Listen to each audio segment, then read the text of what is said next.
Welcome everyone to another Chit Chat with Magpie. Earlier this month, we got together on my Discord server to talk about Part 5, Volume 1 in preparation for the newest light novel release.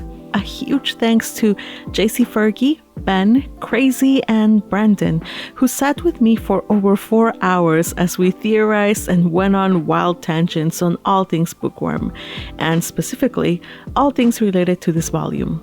Now don't worry, this video is not 4 hours. I made sure to clean it and take out all the wild tangents and stuff. So I hope you enjoy this. Alright everybody, hello. I hope all of you had a beautiful Christmas and New Year's. How are you? Not too bad. No, fantastic. Yeah, I'm feeling pretty good. Awesome. Today we're going to start reading Part 5, Volume 1, and I call it the Ferdinand Withdrawal Volume. Ehrenfest's first winter without Ferdinand is colder and more oppressive than usual. A surprise betrayal within the former Veronica faction makes the purge even more urgent, and the few who know about Georgine's destructive goals compare her to the goddess of chaos. Meanwhile, Rozemyne throws herself into her third year at the Royal Academy, trying to stave off the loneliness eating away at her. She pushes to win over the students of the former Veronica faction, hoping to save their lives, and meets a new Archnoble librarian sent from the Sovereignty. Rozemyne also attends her first class of the Archduke candidate course, though her personal ambitions mean that she is taking the scholar course as well. In the midst of this balancing act, she finds that her environment has changed drastically once again. So here begins Part 5, the final chapter of this bibliofantasy, and the legend of the saint grips Jürgen Smith to the core. Ooh, what a way to start Part 5, Volume 1. So, let's talk about the prologue.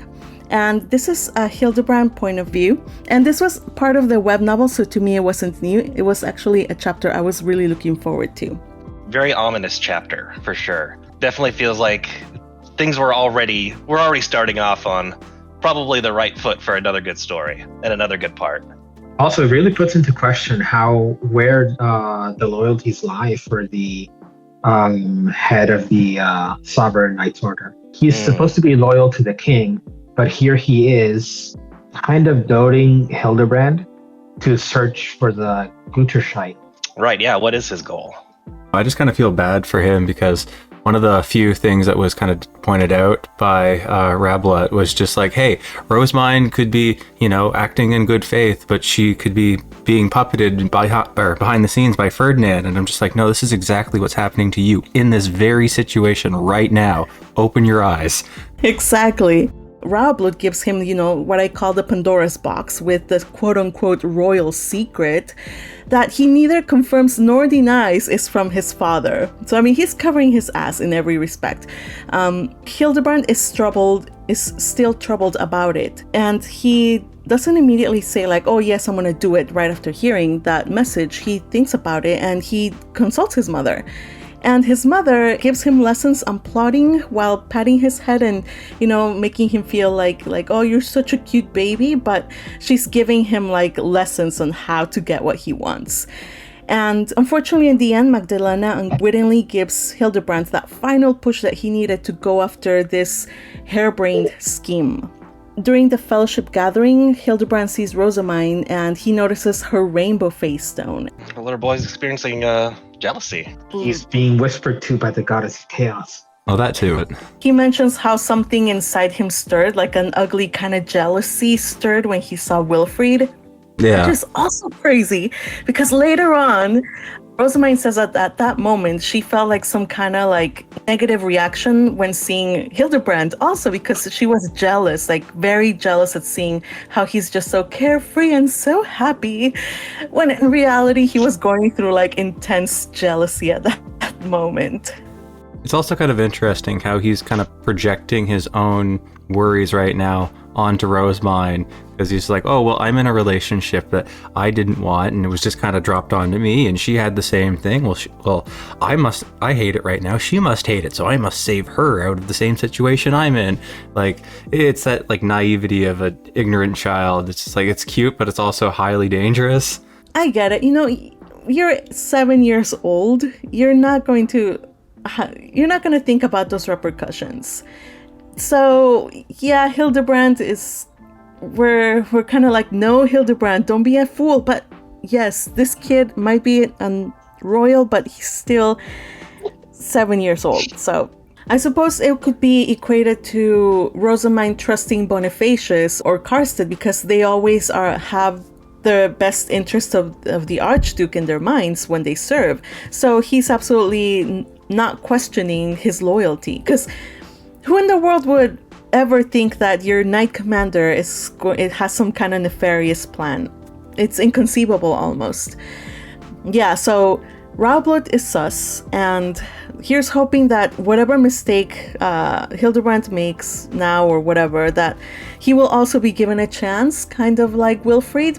But again, Wilfrid had the benefit of a Rozemyne to save him before he dashed into the rocks. So we'll see. We'll be on the lookout for that. So Rozemyne is at the Royal Academy, and we get this kind of tonal shift. Usually she's like bubbly and oh my gosh, I'm so excited for this and the new books and blah blah blah and the library and all these things. But she admits that she is keeping herself as busy as possible in an attempt to distract herself from the gaping hole in her heart and her constant urge to cry. After all, it's only been a few days since Ferdinand left. And the first chapter delves right into the story, right where we left off in the previous book. At the Royal Academy, Matthias speaks up and discloses what he knows of Georgine and his father's plans. And thus the purge that was to take place at the end of winter actually happens much, much sooner. So in this chapter, it is agreed that Matthias and Lawrence, and Roderick too, since he was of the former Veronica faction and is also named sworn to Rozemyne, they're to help and be responsible for convincing the others to cooperate, and they're gonna let Will and Charlotte and Ross keep to themselves for a little bit until they make sure to make their decisions, just to make sure that none of the former Veronica faction kids do something stupid and do something aggressive or rude or attack the archducal children in a fit of passion and make things worse for the rest of the former Veronica faction, which is a good point. Rozemyne just wants to save as many children as possible and tells them to seriously consider their next course of action, since that would affect not just them, but their younger siblings. The kids in the Royal Academy, whose parents are, executed or deemed guilty, they will not be allowed to send any letters to their families to warn them of the purge. Also, the kids in the winter playroom that are not yet old enough to attend the Royal Academy are going to live in a section of the castle, and any unbaptized children will be taken care of in the temple orphanage, with the opportunity to be baptized as nobles if they work hard. A lot of setup. Yeah, it really is. And I do kind of like how Rozemyne really just lays it out flat too to the former Veronica kids. Like, she uses no unclear terms just to ensure there's no miscommunications, and it's a very dicey situation that these kids are in. Rozemyne wants to save the kids, and all their retainers are being cooperative, but I'm sure that they're stewing in the background because Rozemyne is trying to implement a new way of doing things, and that is to not execute the children of the guilty ones. That's so different from the way that traditionally things are done. Traditionally, if a father or mother or whatever, they did something bad, not just their kids, but the rest of the family got eliminated. So this is new, and everybody is kind of adjusting to the situation. Yeah, it puts everyone on edge for the most part, because now there's a whole group of kids that are just worried. It's like, oh, are my parents going to be out of here alive? And so that whole mood, combined with Rozemyne's current mood of Ferdinand withdrawals, is just putting the entire dormitory in like a real downer. And that's basically for now. Matthias and Lawrence, they heard all the former Veronica faction kids and give them a talking to, and that's it for now. But what they do is, she does send Roderick to that meeting so that he can listen in. And it turns out that it's actually going to be beneficial if there can be more kids that will give their name to the archducal kids, because especially Rozemyne is really low on staff right now on the Royal Academy.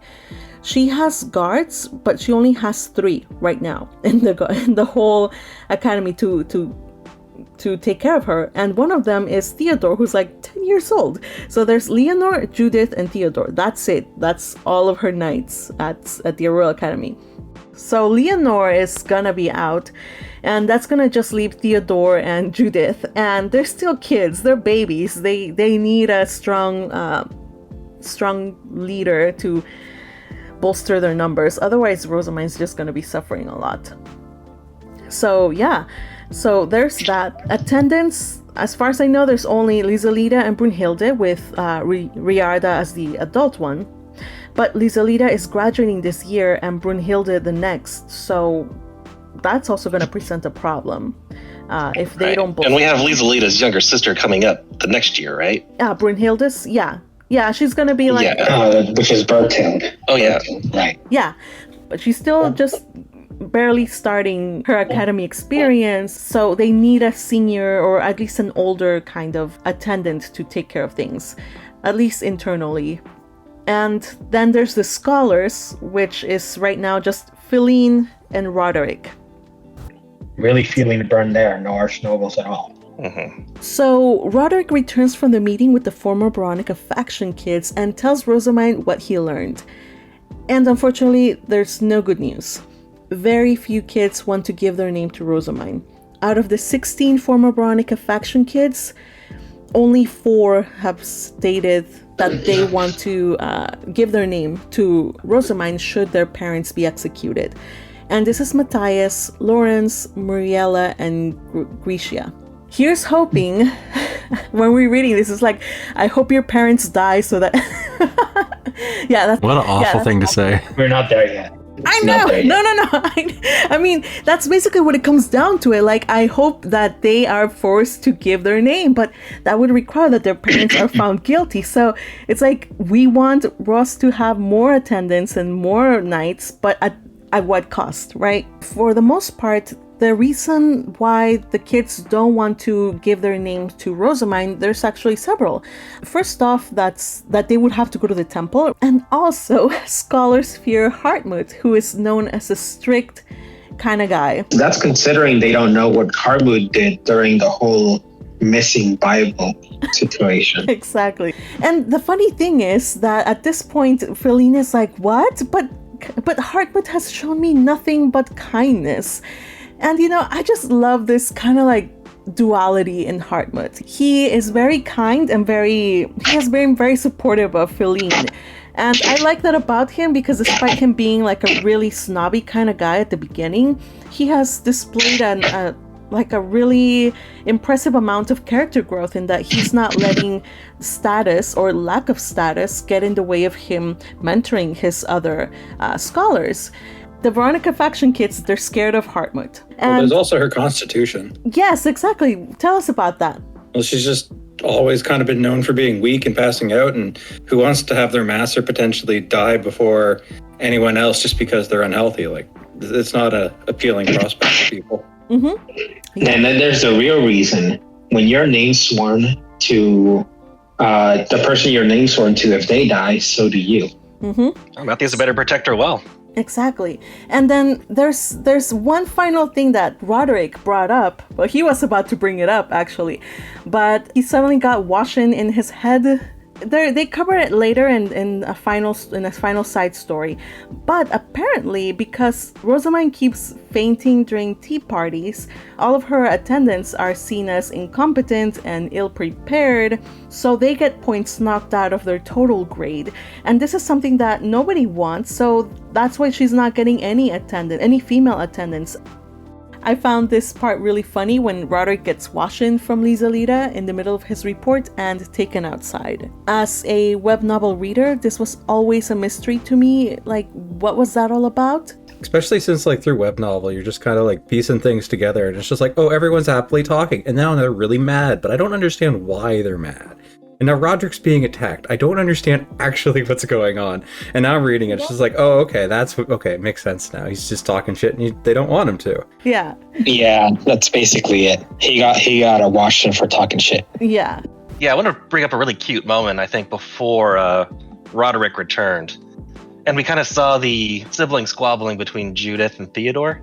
First off, I thought that was just adorable and some great character building, because you really kind of see how close they are, but you could definitely see the sibling, the rivalry there. Yeah, Judith is determined to be the older sister and to earn others' respect, but she can't escape from the fact that she's also done the same mistakes that he has. She's also been emotional, and she's Judith. She's still one of the juniors. I still consider her as a rookie, even though she's been with Rozemyne since her first year. I still kind of, in my head, I still see her as, that rookie kid who still messes up. Yep. And I think another thing to bring up about the writing too, especially for this chapter, is that we had a very heavy first half, and then she kind of balanced it out with more light-hearted interactions with her retainers in the second half. In general, the first couple of chapters, they're kind of like dark. You get lightness and darkness. Like you get that constant reminder that things are just off. There's tensions at the dormitory. Rozemyne is like super stressed out, and she's carrying this burden that no child her age should really have to carry. I mean, she's trying to save the former Veronica faction kids, not just at the Royal Academy, but knowing that at the temple there's kids that she also has to take care of, or at least her people have to take care of. On top of that, there's dealing with her own grief of losing Ferdinand and having fewer people in the Royal Academy to support her there. She's going to take the scholar and the archducal courses. She has to be especially on her guard against the royals who suspect her and Ferdinand, and she will also not be able to visit the library, which is the worst thing that could happen, right? Because the library has always been her solace. And, we actually learn a little later on that at this point she's so depressed that she's not even reading books, which is, whoa, red flags, hello. I thought she said she didn't have time to read books. That's what. It's not just that she didn't have time. She actually says that because of just, she's not even reading books, and this, like, in a problematic sense. Her ordeal with losing Ferdinand has affected her in that, her safety net, or rather her bench, is now gone, and she has to always be on guard and be more noble-like. And she is unconsciously closing herself off and hiding behind that noble smile. It's a sad reminder that Rozemyne, our precious gremlin, she's growing up, and it's a little painful to me. So I guess I shouldn't have said that there was no overt aggression in the dorm, because, okay, now we suddenly get this ruckus. It's caused by a former Veronica faction kid who was trying to circumvent the ban on getting in touch with their parents. He gets tied up and hauled down for questioning. Because of this, it is agreed that the former Veronica faction kids are to miss out on their fellowship gatherings so they don't try anything funny. And the excuse that they give to those who ask, well, there's a sickness going around. So they do the fellowship gathering. During the fellowship gathering, we get a glimpse of her and her reactions to Hildebrand. Again, like I said before, she was surprisingly envious when she saw his smile. It says, I wasn't sure why I was feeling this way. Seeing someone else smile hadn't affected me like this last year. I actually wanted to say one thing just about Rozemyne's mental state when she first entered in. Just like looking at Hildebrand smiling, meanwhile she's like having her internal suffering. Like, I don't know, I just could only help relate to that mood. Just like, when you see someone else just be happy while you're just already like steaming, it can't help but like make it even worse on the inside. It's like, how dare you be happy while I'm suffering? That is true. That does happen on occasion. I don't know. It's just kind of funny, but couldn't help but relate. Yeah, it feels very human, a very human thing. Like sometimes you can't help your emotions sometimes, especially when you're in that kind of like frame of mind. It's very, very dark frame of mind right now. Poor dear. Despite all the terrible things that have been happening lately, Ehrenfest continues to make a name for itself, and it has climbed to number 8, and that's pretty darn amazing considering that it started at 13. It was only at 13 basically because it remained neutral. People are very curious about their newest trends and are eager to make connections with them and are looking forward to their books. And I'm going to talk specifically about two people that they meet. First is Dunkelfelger and then Arensbach. So when they meet Dunkelfelger, Rose is cheered up actually a little bit when she sees Hannelore. They plan to have a tea party soon. And, when you talk to Dunkelfelger, of course you have to face Lestalot. So they have to talk to Lestalot. And he asks about the hair ornament that he ordered. And Rozemyne also is surprised to learn that this 𝙀𝙀𝙀 guy, as she calls him, is an artist himself and was the one that designed the ornament. And, she sees another facet of Lestalot. Lestalot also asked about the hair ornament that she's wearing. And what they're saying in public is that Rozemyne's guardians collected the face stone, Ferdinand designed it, and Wilfrid gave it to her. How convenient, and also it's a good lie because no good could come out from the truth that Ferdinand designed it, made it, gave it for her. So it's good that they came up with that story. Next, we have to face, oh no, Arensbach, that dreaded place. When will they ever learn? Everybody's awful in Arensbach, starting with Detlind. And Detlind is in a great mood. She informs them that, she has the greatest fiance, I suppose. Basically, she just says that Ferdinand is always wearing the kindest smile and is dedicating himself to his administrative work for her sake. And we learn also that Ferdinand took Rozemyne's advice and performed a new composition. And it turns out that it's a love song. And, obviously Detlind, she thinks that it's a song that he dedicated to her, but that's not the case for sure.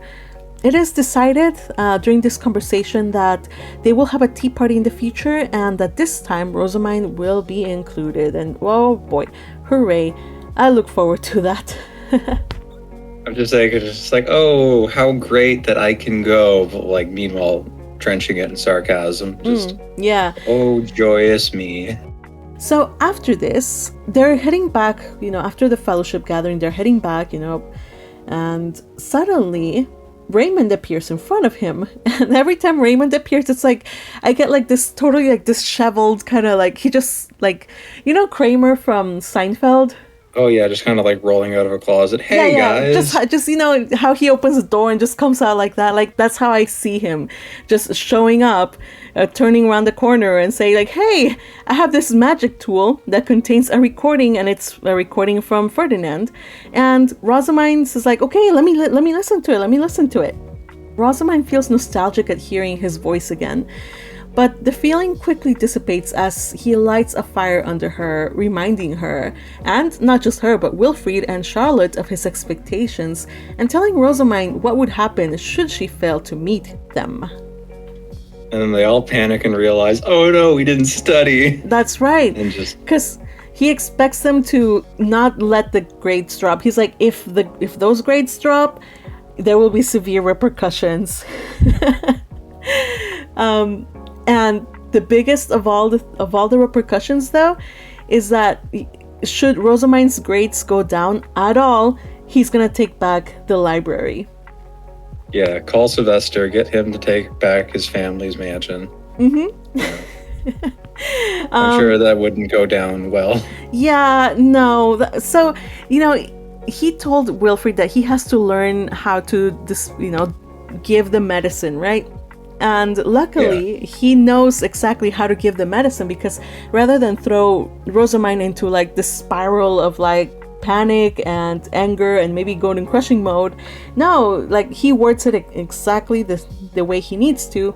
She's like, no, let's work. He galvanizes them. And so they finally get some kind of motivation to get back into the dorm, and immediately they rally everybody together and they say, you know what? We need to get studying. Getting everyone together proves to be a challenge at first. The former Veronica faction kids, they're not motivated to study or do their best. In fact, one of them loudly complains about how can they be expected to study when their parents are probably getting executed back at home, thus demoralizing the Archduke candidate kids once again. Leonor, however, saves the day and takes matters into her hands. She steps forward, wraps the kid in bands of light, and says that she will send this boy back to Ehrenfest as uncooperative. She's so angry that her eyes change color. And finally, Brunhild and Liselida, who are ordinarily so calm and collected, they speak up, as do Wilfrid's and Charlotte's own retainers. Yeah, no, this scene was just absolutely great because, like, up to this point, as an audience kind of reading, you're just thinking, it's like, oh, okay, like, all of her retainers kind of generally feel the same way as mine, even though she doesn't necessarily share the same thought processes as a modern Japanese person would. Like, she just kind of generally agrees. No, completely subverts all that expectation. Just like we are like gritting our teeth, frustrated, but doing everything possible to serve our master as best as we can. And you filthy guys are just gonna come in here and ruin all of the work and effort we put into making like her like mentally sound and making sure that she's comfortable, and you're just gonna like, nope, you're not gonna do that. You're gonna, if you want your parents so much, you spend the last week with your parents before they're executed, whatever, we don't care. And just like one after another, every retainer just comes on and lays out the absolute, just like, you guys are shit, we hate you, we like, just, I don't know, it was great. But the one thing that kind of stood out to me through that entire thing was the fact about like, yeah, like Les Lang's breadbasket does not have food for those who don't want to put in the effort or something like that. And I love that line. And it reminded me a lot of the earlier days of the temple when the mantra was those who do not work do not eat. And it's the same thing coming full circle again. It's just in a different context now. It's not fair that they're going to be expected to bear the weight of having to take care of these kids at the temple or at the Archduke's castle. They're being given all this opportunity, and these kids are ungrateful brats, and they're not really appreciating it. So yeah, if you want to complain about it, go ahead. We don't have food for you. You fucking just die in a ditch somewhere. And I'm glad that it's not just Rozemine's retainers that speak up. Wilfrid's retainer, I think his name is Ignaz, and also Natalie, who is Charlotte's guard knight. She's like, you're all ingrates, and can you not see the special treatment that you're receiving? You know, only the Archducal family wishes to save you. The rest of us would rather stick with tradition. Wow. I don't know, just the fact is like, we'd rather stick with tradition is a perfect line just to like rephrase, we want you to die. I don't know, it's such a heavy set of words, like wrapped up in such a pleasant bow. It's like, we'd rather stick with tradition. And then Rosemine's all like, oh no, they're all from the Leesengang faction. They're all pissed off. Someone stop them, looks around. No one's stopping them. What about you guys? Wilfrid, Charlotte. Oh god, you guys are adding on to the fire. Someone, please. Rosamine, it's your job to stop them. As she learns everybody's later. turning into Hartman. Yeah, I mean, she has to learn. I mean, when Clarissa later on in like the tea party, like they told her it's your job to stop her, so now she has to have that kind of authority. Now, I see where they're coming from though. Like, you know, she's just now starting to get into a good mood after listening to Ferdinand's message, and suddenly here's the former Veronica faction bringing down the mood. Party pooper. After all the fuss about the purge and Ehrenfest domestic politics, now it is time to delve back into countrywide politics. It's time to meet a new character, and this is the arch-scholar Hortensia. As an arch-noble librarian, she will take ownership of Shorts and Ways, so Mai needs to go once she completes her classes and start the handover process. When she goes to a library, it is not just the librarian waiting there for her, but a host of other people. Yes, there's Eglantine and Hildebrand, as well as their royal retainers. Rosamine is surprised and, well, she's actually pleased to learn that Eglantine is to be one of her teachers, but it's still kind of weird to have so many people, so many eyes, you know, to witness the handover process. Eglantine introduces her to Hortensia, who looks nice, so she looks to be a little bit more reserved than Eglantine. And then after the greetings, they immediately begin the handover process. They look slightly similar because they're both from the same duchy. I was going to say the dang thing. I like the picture, Actually, just the way all that she three kind of of them. holds herself. It's just very noble and regal. Solange is also from the same duchy. Yes, Klassenberg. we learn more about that later. So everyone in the room tensed up the moment that Hortensia asked, hey, can I take ownership of the tools? Like the scene was written as if it was like a Mexican standoff or something like that, or just, you know, like everyone's just kind of standing there. It's like, huh, okay, is she going to move? Is she going to say yes or no? Do we shoot? Do we fire? No, sure, guys, just go ahead. Oh, well, that was anticlimactic. Hortensia is registered, but she has to pour in enough mana to override Rozemyne as the owner. And for that reason, Rozemyne says that she will avoid the library so that she doesn't accidentally forget herself and give the shoemill some mana. Of course, her announcing this intention to avoid the library catches people by surprise, even her own retainers, and especially poor Hildebrand, who is particularly struck down at those news. Because we know that he has a major crush on her, right? And Yeah. so the subject of the tea party comes up. And unfortunately, the royals meddling in results that 𝙃𝙞𝙯 decides that the royals will host the tea party, which is a big bummer because Rozemyne really needs to avoid the royals this year, and attending a tea party on their turf is not going to lead to anything good. Or so I imagine. One thing though, like not necessarily related to this, but more the manga that came out earlier, but I never realized how much the retainers actually take up in the space until I saw the library tea party scene in the manga, just because it's like it showed the people, but then it showed all their other retainers and knights and everyone around in the background that isn't like actively mentioned in the moment during those scenes. And it's like, oh wow, yeah, having a tea party in the librarian's office is like a really hard thing to do. It's quite small and cramped in there, and just like throwing an extra person into that tea party group, that's like it'd be even harder. So it makes sense why they'd want to host the tea party elsewhere. In the end, when everything is settled and Ross is about to leave, the shoemills say like, hey, let's go pray upstairs to a Mestunara statue on the second floor. You know, Gramps. Right. Yeah, Gramps is waiting. Gramps is waiting. Yeah. So she declines. And we still don't know what Gramps is or who Gramps is and what does it mean when she gives that thing, but we're free to form our own theories. So yeah, she declines the honor of visiting Gramps, but she does give the shoemill some mana accidentally, which is all the more reason that she needs to stay away from the library. So let's talk about divine protections, because I think that this is where like the craziness kind of gets started. Okay, so part of the third year curriculum is to acquire divine blessings. First, each student has to pass a test demonstrating that they know the names of the gods, and then they memorize a prayer, finishing with dedicating mana and praying to the gods in the furthest hall to get their divine protection. It is said that receiving divine protections means that magic requires less mana and spells of that element become easier to cast. Usually, one receives a blessing from the primary god that one has elements for, and only one per element. Though in the case of Dunkelfelger, students may or may not get more of the fighting type subordinate gods. It is also usually the case that you can't get divine protections from an element that you don't already have. And while the textbooks say that you can obtain new elements, this is only in theory. No one has actually ever acquired new elements. Though, of course, we know that when it comes to Rozemyne, she's always going to be abnormal. So all of these rules and all of these like, oh, this is what's supposed to happen doesn't apply. And as expected, craziness ensues. There's some other stuff here that actually I found really interesting. The prayer that they have to say in the circle is similar to the prayer that Rozemyne and Wilfried say when they're replenishing mana in the Foundation over in Ehrenfest.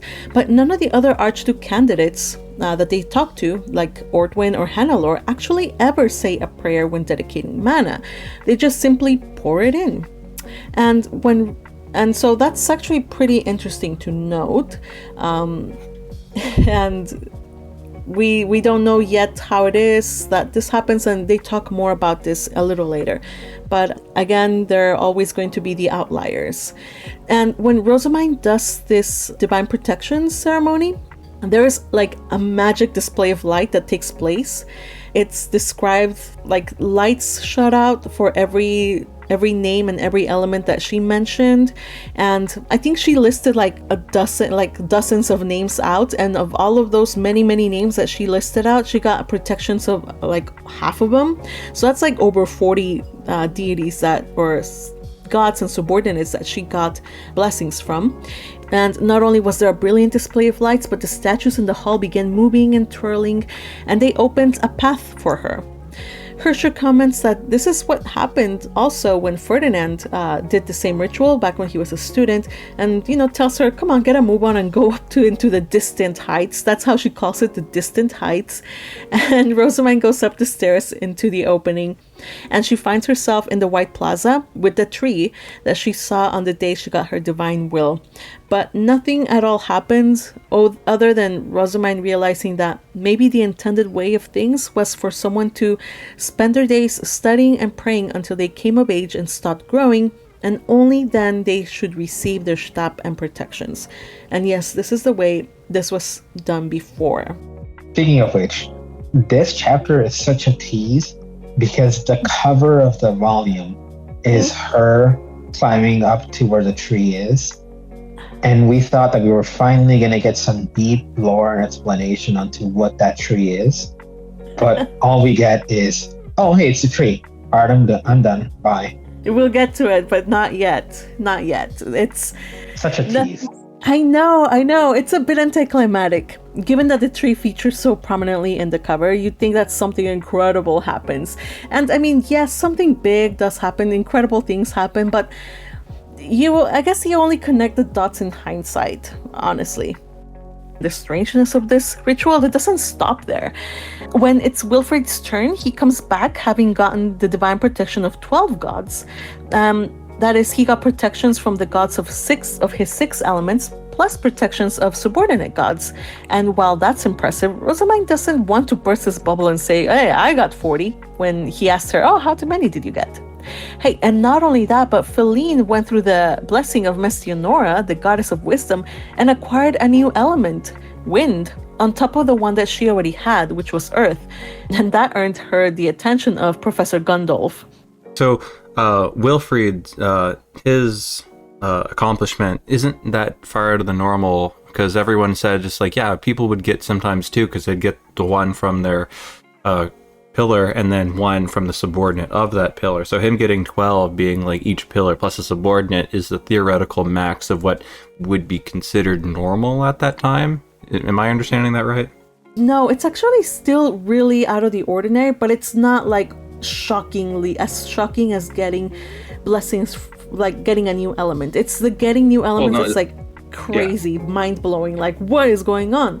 But what he actually got is actually really strange. I understand that it's like better than normal, but like since their basic rule was just like, yeah, we've only ever seen someone get like an additional from their pillar or subordinate in comparison to what Feline got, where she got subordinate with no pillar. Like that's completely out of the normal, but Wilfrid did still kind of falls in the realm of normal.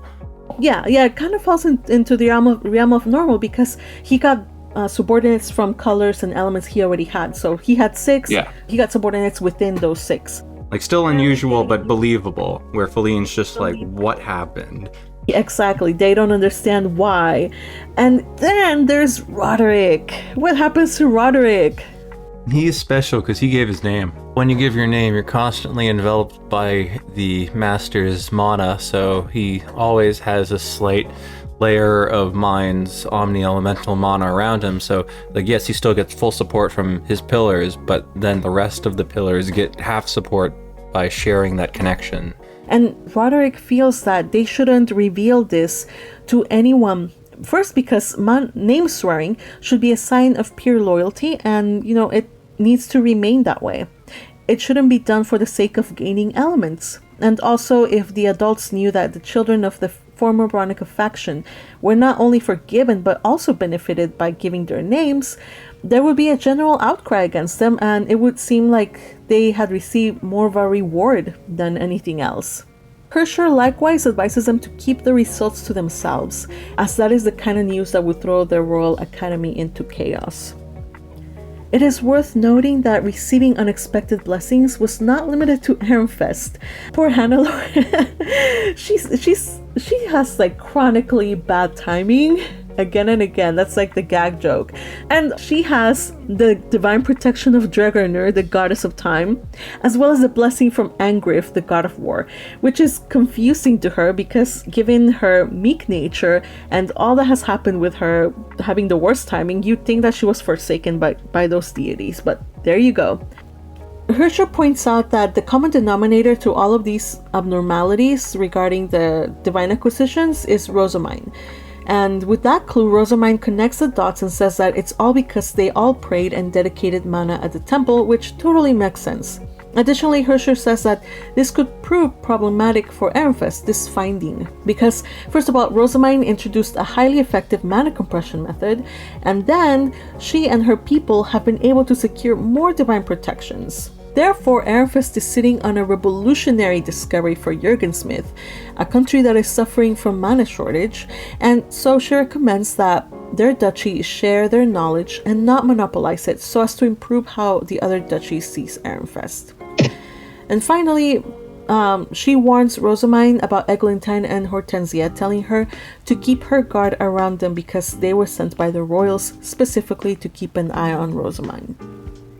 So Hrshur is not entirely worthless. She does prove a little helpful, and she does tell Rozemyne, hey, watch out about these people, because Eglantine might be friendly, but she's a royal first and foremost. Yeah, this whole situation really sucks. Just to kind of learn that it's like, oh, my friend that I kind of, like maybe not friend in the sense we might say, but like, friendly on terms, just like, oh, now they're being used to spy on me. That in the new librarian that I was all excited for and really happy for is actually also a spy on me. Like, what do I have left to look forward to right now to be excited about? Because this all sucks. It does. Life at school continues as normal, except for the fact that now Rozemyne is once more shooting off unconscious blessings, and each time she does, she is expending nowhere near as much mana as she used to do before. This is going to be problematic, she knows, because knowing that they have dedication whirling that afternoon, she just scrambles to dump out as much of her mana as possible before she makes a spectacle of herself while whirling. She puts on as many amulets as possible so they absorb her mana, and she whirls, eyes closed, focusing intensely to not let out a single blessing. Well, she didn't know it, but every face stone and amulet in her body began to glow with her mana. She failed at her task with astounding success. Yeah, it's like, I don't want to light off my fireworks. Instead, I'm just going to turn the lights on my Christmas tree, People are still going to look. And it's all like so beautifully depicted in that colored illustration. I absolutely love that one. You see everybody's reactions from Detlin to Eglantine. Just everybody is there shocked at the beautiful sight before them. In the end, Rozemyne is close to tears. She's absolutely desperate. She's been pouring mana on the gathering site. She has filled a bunch of large face stones sent over from Ehrenfest. Not only that, but she also donated mana to any and all students who would want it. It's just that bad. But luckily, she gets something of a respite, and it comes in the shape of Sylvester, of all people, when he suggests that she decompress, or ease up on her compression, and channel out all the mana that's built up inside her to reduce the overall quantity down to a point where she can control it again. And this, by the way, is something that he remembered Ferdinand had done when he'd been similarly afflicted. I don't know why that wasn't brought up sooner to Rozemyne. Like, maybe when she first woke up from her Jureve, or even before when she was like just first becoming a noble, and she's like, hey, you should ease up on your compression, you want to grow, right? Do this. Like, why did it take till year 3 of her academy to find out this crucial information? So Sylvester meets with Hrshur. They basically have to talk about what can be published regarding the divine protections as well as other matters. That is when Hrshur suggests doing a joint research with Dunkelfelger to increase the likelihood that their findings and results will be more widely accepted by the duchies. Because if it were just a presentation by Ehrenfest alone, they would be seen with a little bit more suspicion. So if they add a greater duchy as their partners, then they would have more weight. So after the meeting, Rozemyne brings up what she learned about Ehrenfest and how it is unique in that they pray when they pray while replenishing the foundational magic. Florencia, being from another duchy, confirms this fact, but then we learn a small bit of info. And Sylvester says, we haven't always done it.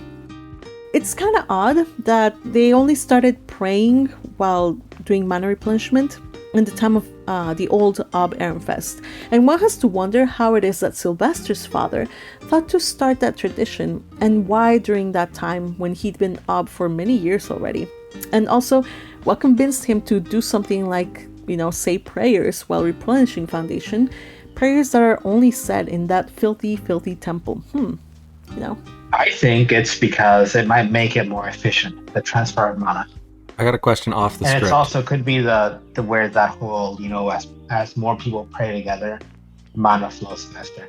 Oh no, I was just gonna ask, like off the script, has this been answered yet in the later releases, or is this Not still in like one of pre-pub. those like? Well, no, like I know in pre-pub, but like just like later. I don't think this has web been novel, answered anywhere it's not yet. answered yet. So for us web novel and spin-off readers, we still speculating about this. There's major theories and they're fun theories, but yeah, the timing is very significant. I don't know. I don't know if it will be dealt with until like, I don't know, a side story or something way later, but I don't know. This is just an observation, a vague observation from a web novel reader point of view. Yeah, I'm not gonna get tempted by the web novel. Yeah, just keep reading. In 3 years, you'll be done the light novel. You don't need to smile with a smile just yet. All right, The Purge. Results. Purge the unclean. Yeah. The results are actually not that bad. Not many of the former Veronica faction kids would need to give their names to survive. Like I said before, only Matthias, Lawrence, Muriella, Bartold, and Cassandra would need to do so. Kind of ironic how Rosemine had like the least amount of people sign up on her list, but had the most amount of retainers after the purge. Exactly. 17 children did end up being sent to the orphanage, which is a really large number. And Gerlach blew himself up so that only a hand was salvaged for evidence. The crest on his ring and the mana within the ring confirmed it as belonging to him. And that is that. Right? Or is it? Dun dun dun.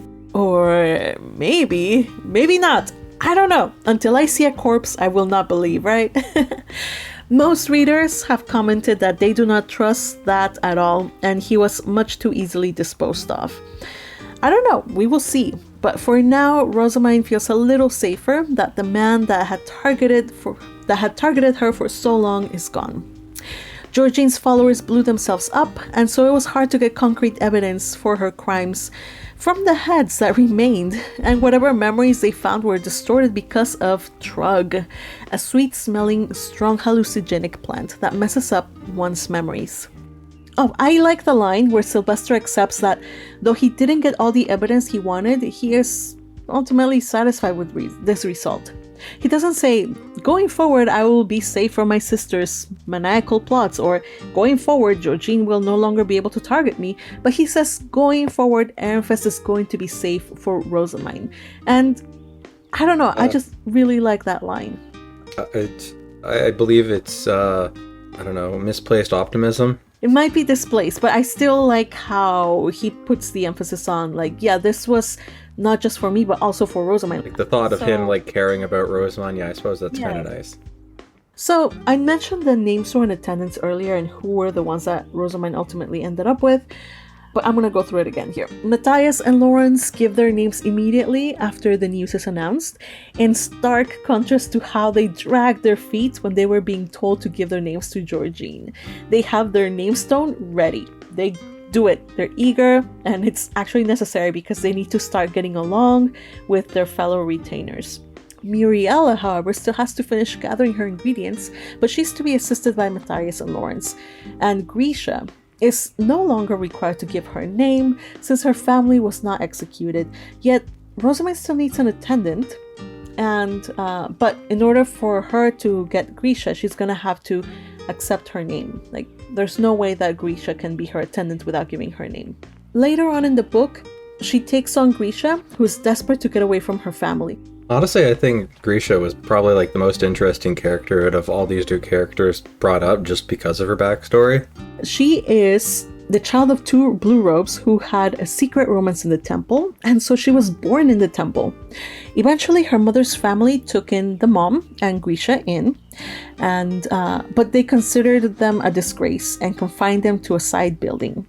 Grisha's mom always complained that Grisha had ruined her life because before, when she had been a shrine maiden, her mother had always received money and gifts and traveled around in luxury for her rituals, and she had had a man she loved, and she had had loyal Grey Priest attendants, but now in this noble estate, she was basically a prisoner. While living in the side building, Grisha was brought up to become a servant. However, when the purge happened and the consequent mana crisis struck, her family tested Grisha's mana and found that she was a med noble. After her baptism, she became the daughter of her uncle and his first wife, but they never showed her any warmth, and she was only to be used for an advantageous marriage, and they always reminded her of the fact that she was a tool for them. Her brothers always called her by the name Temple Girl, and they called her a cow once puberty hit and she became quite developed. So Grisha was just desperate to be rid of her family, and she hoped that her uncle would be found guilty and meet his demise. However, he and his family were apparently spared. She continues to want to give her name, however, and would rather serve the compassionate saint of Ehrenfest than stay with her family. When Rozemyne receives her name, she demonstrates quite some tolerance to pain as well. She only had a grimace of pain, but unlike Mariella, she didn't groan or make a fuss, which actually is sad, and I thought that it was a sign of the kind of treatment that she received at home, honestly. Yeah, she said just this much is not much of anything, which definitely means she's used to pain in some regard. Yeah, I'm so glad that Rozemyne is willing and she's able to take her in. Grisha's story was of interest to Rozemyne because, first of all, it's the first time that she hears of a similar case like hers of successful identity laundering. She realizes just how fortunate she is to have been taken in by the Lindberghs, who have shown her nothing but kindness. And while Grisha is a gloomy young woman, she does manage to smile at one point, and though it was very fleeting, Rozemyne is determined to protect that smile.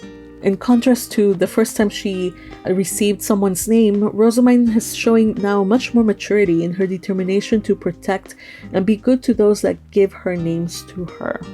This was also the first time that Rozemyne truly understood what it means to be a master of someone. Not just they're protecting you, but you need to protect them just as much. Yeah, they have a particular bond now. It's a bond for life, and it's a very sacred bond. It brings a lot of people closer to Rozemyne, and it's good that she has a protection of the fact that if anybody wants to cause her harm, she can protect herself because they're her name sworn. Because otherwise, she would be letting in close to her people that would wish harm. So it's a good idea that anybody who is of another faction gives their name, because you never know. I'm just kind of curious, going further, I don't know what additional side stories got added in the light novel, but I would love to see a side story from her perspective, especially later once they start going to the temple, for her to come to a place that meant a lot to her history. How does she feel? Yeah, that's actually really interesting. I hadn't thought about that, but yeah, I hope we get some more side stories from Grisha. I was hoping that one of the side stories would be from Grisha, but we got Mariella instead, but that's fine. That's also fine. Not everybody has the ingredients they need to give their names, so they all go gathering, and they will use Matthias' new technique for harvesting good ingredients. Everybody is enthusiastic, and somehow it all evolves to a dorm-wide field trip that culminates in surprisingly nothing. There's nothing more than a calm afternoon and a peaceful picnic, which is a welcome refresher. Because I expected, some kind of craziness, an attack or whatever, but no. It all ended well. We're only one volume into part 5. We're not there to completely blow up stuff yet. We have to build up to that again. Yeah, we're okay, maybe something crazy is going to happen on the tree. Nothing happened. Okay, maybe something crazy is going to happen at the picnic. Nothing happened. So it's a lot of little false starts, but don't worry. They'll come for sure. Rozemyne finishes her Archduke candidate lessons. In order for her to make her ideal city, she has to perform Entwickeln. Rozemyne needs to learn the names of the supreme couple, as they don't have a singular name, and it is forbidden for a person to disclose their name on point of death. The whole thing drains her of mana, and she has to take several rejuvenation potions, not just to complete it, but to be able to walk out of the chamber. I wonder if that's actually intentional. I don't think so. At least I don't think that's normal. I don't think everybody else need to drink rejuvenation potions to do it. I think that's a special case for her. But what did she do to cause it to work that way? Because it's weird, because she had to put so much mana in just to get it to work, and then even after the entire procedure, she's completely drained almost entirely of mana, and she has to drink another potion again, which in certain situations could be really bad. There's only so much potions you're allowed to drink in a day. I don't know, it makes me feel like she did something out of order, or, because Rozemyne being Rozemyne. If that was going to happen, why didn't 𝙃𝙀𝙀 tell her, like, okay, be prepared for this, blah, blah, blah? No, like, everybody was taken by surprise because she collapsed. That's not normal. And they were surprised. The only thing that I could note was that after speaking the names of the supreme gods, strange things happened with her 𝙀, her mana, and the golden black colored lights flying out of somewhere. Because notice that she spoke the names out loud. When she when she thought that they were done, she's like, oh, well, I'm gonna just kind of pray. She kind of started praying, said the words, and whoosh. So something's going on, and we just saw some lights flying out somewhere. Who knows what's happening, but something is happening. Okay, I got a slight theory just based off some stuff without trying to be too forward thinking. But since we just learned that the dedication ritual before all the other duchies do it without a prayer, that at least to me implies that you can provide mana to a circle without it being a prayer, but then in speaking words you can change something that was normal circle into a prayer dedicated to the gods. So maybe that action, she did it from a normal activation circle to changing it into a prayer to the gods, and in saying those names out loud caused all of her mana that she had used up to that point to be dedicated to the gods, because she said it flew away in a double helix shape. Yeah, that's probably it. So Rozemyne finishes her lesson. After she gets the names of the supreme gods, she's able to do 𝙃𝙀𝙀, makes her miniature city, makes border gates, completes her course. The end. She passed it. She's a monster, so of course we expected that. Next, Rozemyne needs to complete her scholar courses. Professor Gundolf manages to convince her to also do a joint research with Drevenshell, but focusing on magic paper rather than blessings. Not only that, but she learns, thanks to talking to him, that she can just dump off the work on someone else, say maybe her siblings. And that's actually going to happen. She's going to take a step back from the joint research with Drevenshell and leave it to her siblings and her scholars. Hooray! As Rozemyne puts it, by putting the retainers of Wilfried and Charlotte in charge, there's no chance of leaking information about the pudding industry. Oh no, that was a great idea. Yeah, no, that was definitely smart. That is settled, and now she has to also pass classes from Professor Froalarm, who is one of the last teachers to schedule her for a test, and only does it because she was successfully manipulated by Hersher. The only thing is, when she does call in Rozemyne to take her test, she hands her a 5th grade curriculum exam, which Rozemyne passes without a problem, having already been taught all of the Scholar and Archduke candidate courses up to her last year by Ferdinand, which is incredibly insane. I thought it was funny. She's like, I don't know where the 3rd year starts and ends and where the next year starts. It's all just knowledge to me. We learned it in a month. That sounds pretty crazy, considering imagining compressing all of high school into a month. Oh my, no, thank you. This month we're gonna do calculus, so let's do calculus. And they're like, okay. And turns out that you did calculus 1, 2, and 3 with your freaking genius mentor. Not only, okay, so she says that scholar courses are specialized. You can do one for gathering information, you can do one for becoming a doctor, and she says, well, Ferdinand just taught all of them to me.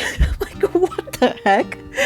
I'm glad you brought that up. That was a detail I really liked, because Ferdinand had mentioned before that he had learned medical knowledge at the Royal Academy, but I'd always kind of wondered, well, there's no specific medicine course or whatever, but I guess there are a common set of courses for scholars, and then there's electives that they can also take. It's neat background information you don't really learn of that often. I was like, okay, so if Ferdinand took the doctor's course, why then did he prove massively unhelpful when Lily was gonna give birth? He just said his advice was just leave her alone and she'll give birth all on her own. No, dude. Maybe there's different male and female courses for the doctor's course. Maybe they assume that like there wouldn't be any male people leading births. So this is actually something that I found really interesting. I forget where I learned it, but it's official, it's canon. So attendants, part of what they learn to do is nursing. Like they learn how to nurse their master or mistress through like a fever or like childbirth or that stuff. So they don't just teach you to, okay, so this is how you pour the bath or this is how you stir the tea. No, they also have to learn nursing or like first aid skills and all that stuff to deal with common ordinary like. But Ferdinand never took the attendance course. He just knows like, okay, mana blockage here, let's apply this Jureve and let's make these medicines for this child here. So it's a different kind of practical knowledge that he knows. But it's still pretty interesting that he managed to do all of those specializations and he taught this child the same. Again, they're both monsters. That's such a offhand thing to say. Like, oh, also I learned pretty much everything of all segments of the scholar course, just offhand. You would think that they would spend quite a bit more time on that. Mm-hmm. Her common sense is totally off kilter. It doesn't help that her guardian is like this overachiever. So Professor Fraularm demands that they do a joint research as well with Arensbach. And thankfully Hirscher is there to kind of like smooth things out. And they agree that Raymond will conduct joint research on library tools in Hirscher's lab. So he's going to design the magic circles and such, make the designs for the prototypes, while Rozemyne is going to be the one to create the prototypes because she has an abundance of mana. So Fraularm also agrees to be the in-between and pass on communication to Ferdinand. Though up to the end of the book, we don't get confirmation that Ferdinand has received any of the messages that Rozemyne has passed on through Fraularm. Ugh. Yeah, we'll yell about that later. We'll come in and be like, hey, where's my messages? And then she'll stutter and make some sort of excuse and, That's right. Essentially, she's trying to be annoying to Rozemyne, but she's harming her own reputation in the process. You would think that somebody who controls information, as Fraularm is supposed to do, as a dormitory supervisor, would realize that. So now we get Rozemyne start at last her research at Hirscher's lab. Rozemyne's attendants are brutal. Lyselida brings in her vacuum tool, the source of great fear to Hirscher, who failed to clean even though she had been warned in advance that she needed to tidy up her office. It was so funny to read how Rozemyne waited outside while Lyselida went in to tidy up. And she said that she could hear from the other side of the room, Lyselida, no! And that's Hirscher scrambling to save all her documents and save all of her things from the destructive power of the Lyselator. So while waiting for Raymond, Rosa's attendants do the work of sorting out Hirscher's bookcase because Rozemyne is like, I see these piles of paper and I just do not expect me to study these things while I see this mess. So she tries to take it upon herself to personally sort out the stuff. But her attendants actually say like, nope, you sit down, give us directions, we'll do it for you. So she does. While waiting, they talk about Ferdinand. And, I'm having acute Ferdinand withdrawal symptoms, so I'm just going to talk a little bit more about this. It's unimportant, but I don't care. It's Ferdinand stuff. There is only one bookshelf that is nice and tidy, and that had actually been organized by Ferdinand himself the year before when he'd visited Hirscher.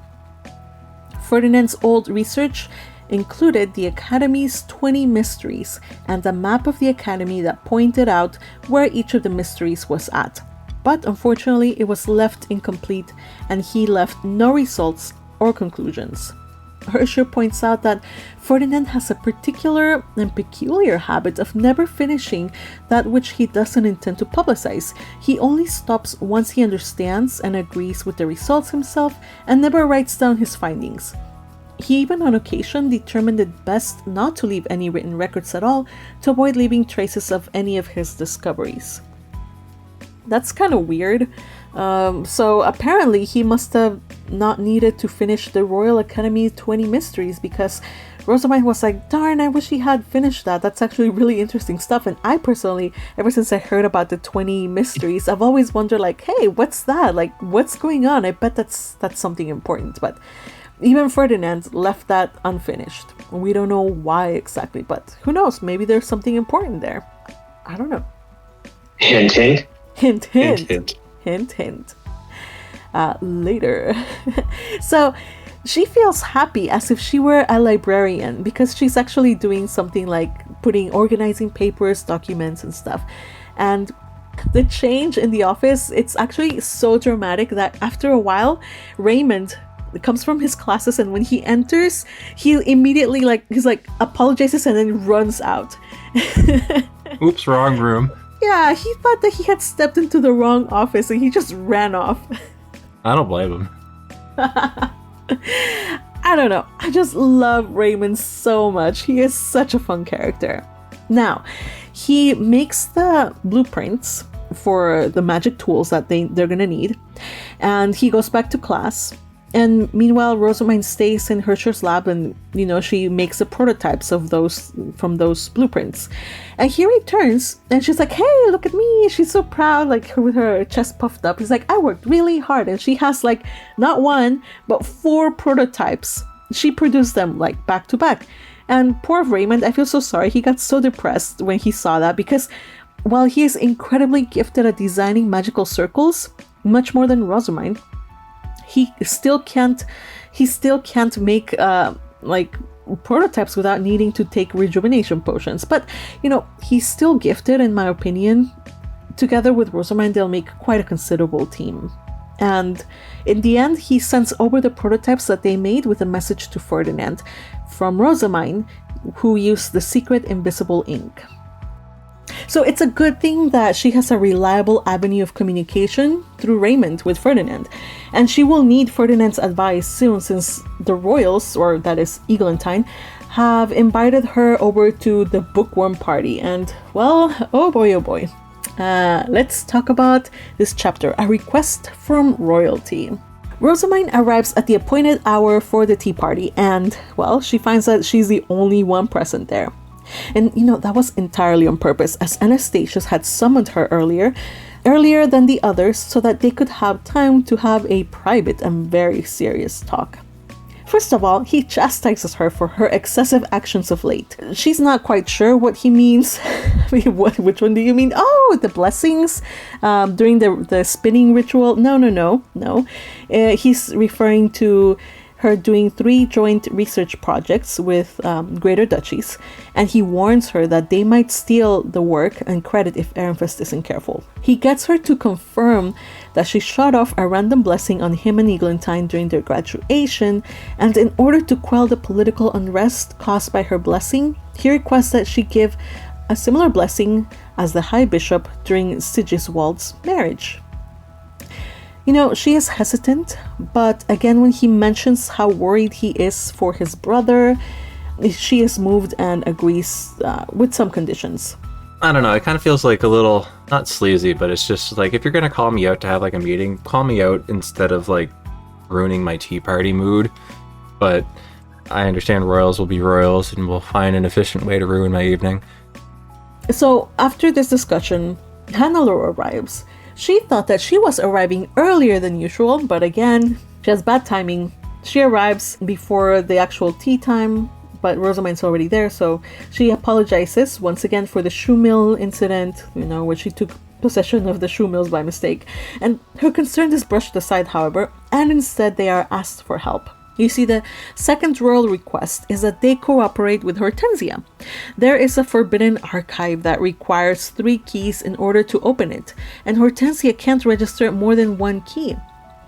And so the library committee is being asked to cooperate by registering each a key and opening the archive.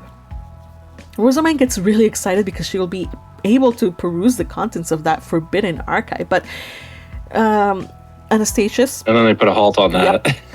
He rains on that parade. He says that she will not be able to access any of that stuff.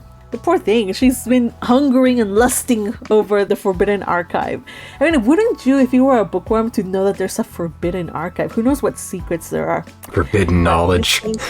Yeah, in this case, it's best to stay away from that hidden knowledge. It's been 2 whole parts since it was mentioned. Yes. But we find out that it kind of has some reason, because they're looking for clues for Gesundheit. What is it? Grutusheit. Grutusheit. Bless you. They are desperately looking for Grucher's site, and they think that it's not safe for anybody other than the royal family and their retainers to look into it. Hildebrand and everybody else arrives, and the tea party begins. And one of the things that I found funny is when Hildebrand arrives, he exchanged greetings, and mine says, whereupon I noticed that he was delivering his lines much more eloquently than last year. It warmed my heart like seeing a younger cousin growing up. Wow, not even friend zoned. You're putting in the family zone. Yes, cousin zone. Cousin zoned. Oh, poor baby. I feel so sorry for Hildebrand. This was quite a chapter, actually, for Hildebrand getting major emotional damage. Hildebrand is very cute and fluffy, but he really is lacking in noble training. He immediately speaks out against being the only one of the library committee who will not have a key. But, I suppose he can't help it. We've made allowances because he's a kid. Kids at that age, they tend to just be super eager to be included in the activities of grown-ups and, the older kids. So he is spoiled, but in a way I don't really blame him. Also, I do feel sorry for him, because not only is he cousin zoned, but when the conversation turns to the romantic love stories and how he mentions that he wants to give a face stone to the woman he loves, like in the stories. As he's staring at the woman he loves. Yes! Rozemyne congratulates him on his engagement and even gushes on and on about Letizia. Yeah, poor kid's just getting his heart crushed right there. It's just like, I don't know, man. I couldn't help just relate and cringe and just feel bad for him. Yeah, she's gushing on, and then suddenly she reminds herself, oh no! She reminds herself that he has a crush on Charlotte. She's gone on so long still thinking that he has a crush on Charlotte. When I read this, I just couldn't stop laughing. Like, she's almost self-aware, but at the same time completely off the mark. Now, after that bit of awkwardness, the book trading begins. Rozemyne passes out her newest books, including Roderick's newest Ďider story and Elvira's Fernestein, while she receives from Solange a library book written by a scholar who studied Schwartz and Weiss, and Hildebrand offers to lend her the book that he was borrowing from Hortensia, since he figured Rozemyne would enjoy it far more than he would. Obviously, this kid knows how to please the girl, so giving her a book, right call. But still, your cousin's owned. It's not going to help you. Finally, Anastasius lends her a book from the Royal Archive. Overall, she concludes that while she had some misgivings about the tea party, she had a good time altogether. Poor Roderick. His first clients are first an Archduke candidate and now 2 royals. Dude, what an honor. Roderick is right Oh, there. wait, oh, right. Oh, yeah, he is right there. Yeah, he's watching. We had to look over at him, like, sweating bullets for a second, but like, what an honor. But at the same time, like, I do feel for him. It's just like, I'm going to be critiqued by the highest power in this entire country. I'm so glad I'm under a pseudonym. Yeah. Right. Speaking of which, what was the pseudonym? It was like Schubert. Yeah, Schubert. Yeah, Lord Schubert. The pseudonym kind of reminds me of mine's old friend from pre-reincarnation. Chew. Yeah, Right. Schubert. It's cute. It's a nice little callback to her friend who did not understand her bookworm ways, but who still stuck with her through the end, right? Mm-hmm. So we got Roderick seeing how his story is going to be read by the royals. Good for you, Roderick. You've come a long way. After being the child who forgot his story and just had to make it up on the fly when he was telling it to Rozemyne, he's now making a new genre altogether. And it's going to become a sensation, I'm sure. A serialization, right? So that's what they call it. Yes, they're going to break it up into little parts. Just like Fernestein is going to be broken up in light novel volumes, the same is going to be done for a Ďider story. I just think it's funny that the kid who couldn't, like, remember his story and had to make up a story is now a proper writer making up stories for a living. Right? That's so awesome. I'm so happy for Roderick. Another thing to mention is that this is the first instance that Rozemyne has revealed printed goods, like as in deliberately mentioned that these goods are printed, and that Ehrenfest is making this technology kind of their forefront. Yes, it's unveiled to the world now. Nice. The identical illustrations, identical writing, and everybody's impressed, but Anastasius is the one that says, like, this book exudes poverty. I can't read these poor people books. Look at these poor people in their check notes. Ugly looking books. Add some color to this. You gotta love these royals. They're so out of touch with reality. They would have never thought that. You know, there's people that will appreciate just buying a book that's not so expensive. I mean, but again, royals. It's just marketing. Like the fact that she's marketing it as book contents instead of like traditional books is kind of smart. Yeah, it is. So that's why she says that rather than compete in quality, she's going to compete in quantity. And that was when she brought out Fernestine, which is a gender bent story of Ferdinand, or rather a piece of fiction loosely, very loosely based on Ferdinand's story. So loose, in fact, that people misunderstand. It just really sounds a lot like it is about her. In fact, Fernestine comes up at the tea party with Dunkelfelger, and we're going to talk about that. But before, delving headfirst into the Fernestine, we're going to talk about business with Dunkelfelger.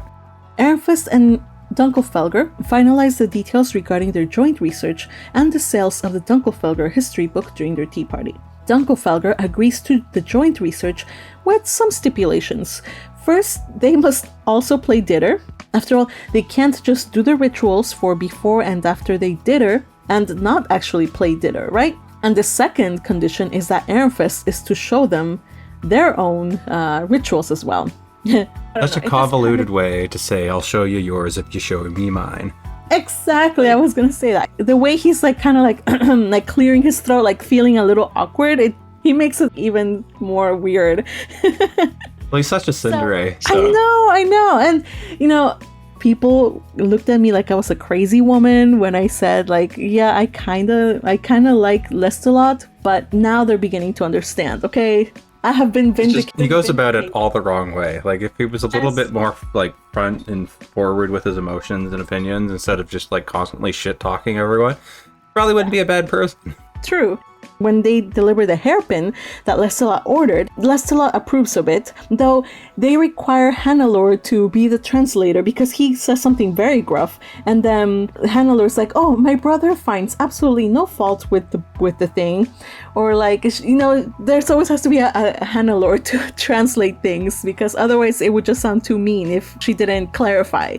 And it is at that time that Mine realizes that the shouty boy is a total tsundere, or, I don't know, some people say he was a ojidere, I don't know, whatever.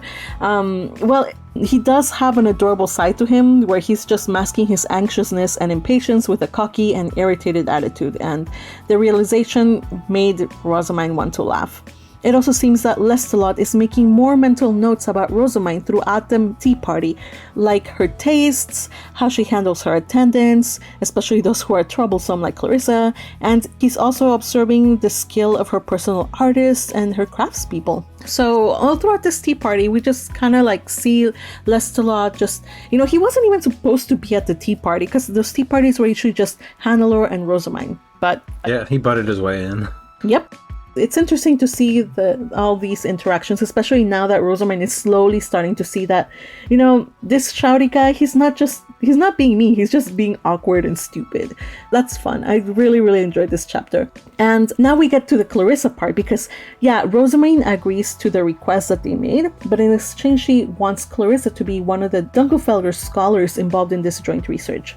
And while they're talking, the subject of her engagement with Hartmut comes up, including the fact that Hartmut is now in the temple. They give Clarissa a letter from Hartmut explaining things, while meanwhile Lestalot shouts, what foul act did he commit to have entered the temple?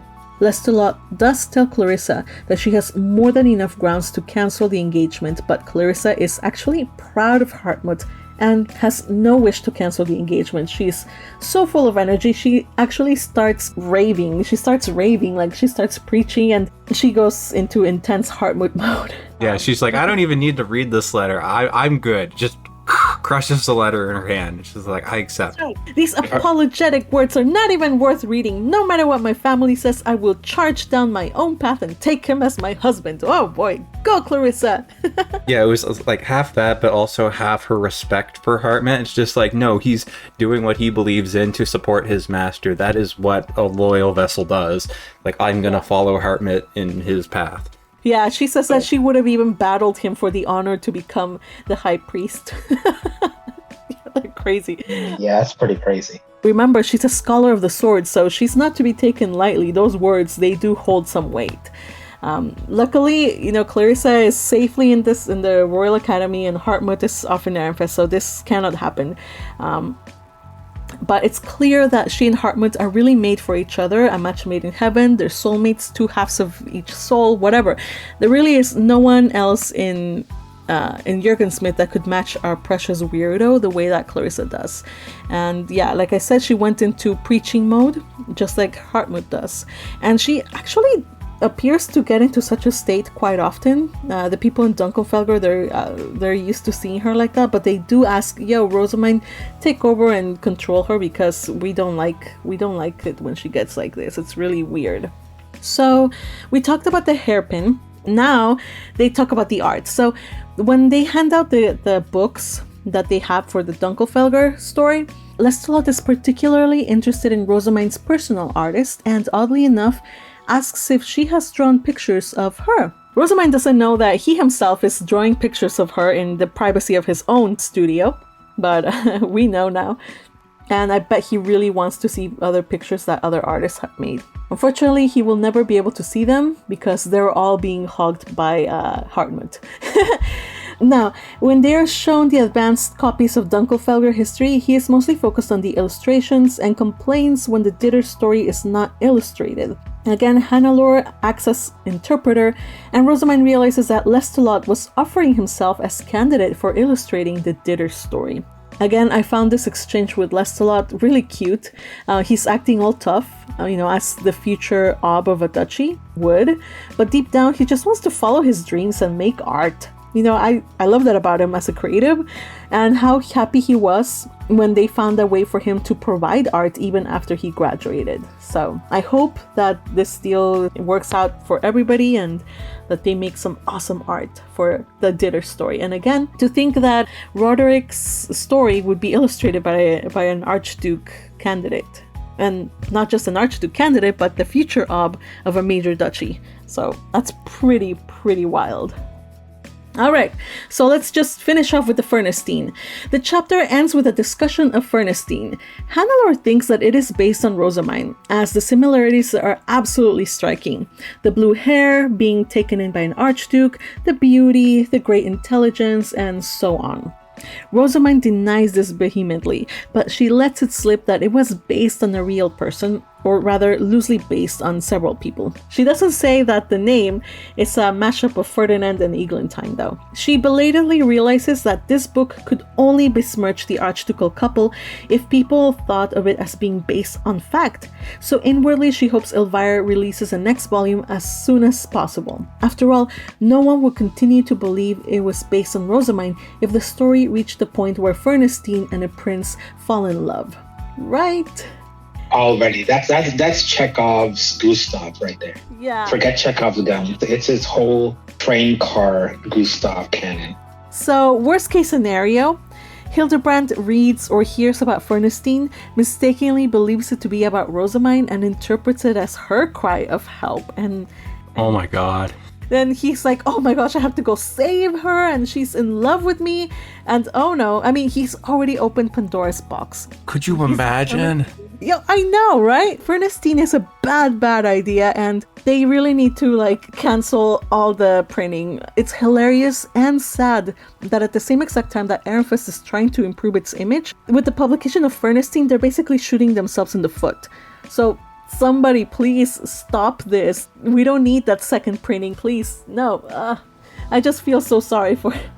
But no, your idea is such an interesting concept, because I'm just extrapolating off of it. If it wasn't Hildebrand that takes that perspective, what if from the outside other people think it's oh, this is a cry from help, or cry for help from Rozemyne saying, oh, I don't want to marry Wilfried, I want to marry someone of a higher status, potentially a prince. And if Rabelais is also thinking those sort of thoughts, oh, well, she's doing this and that because she wants to usurp whatever, or stuff like that, and now she's trying to put out this information saying that she wants to court a prince or something like that, even though it's just a book about Fernstein.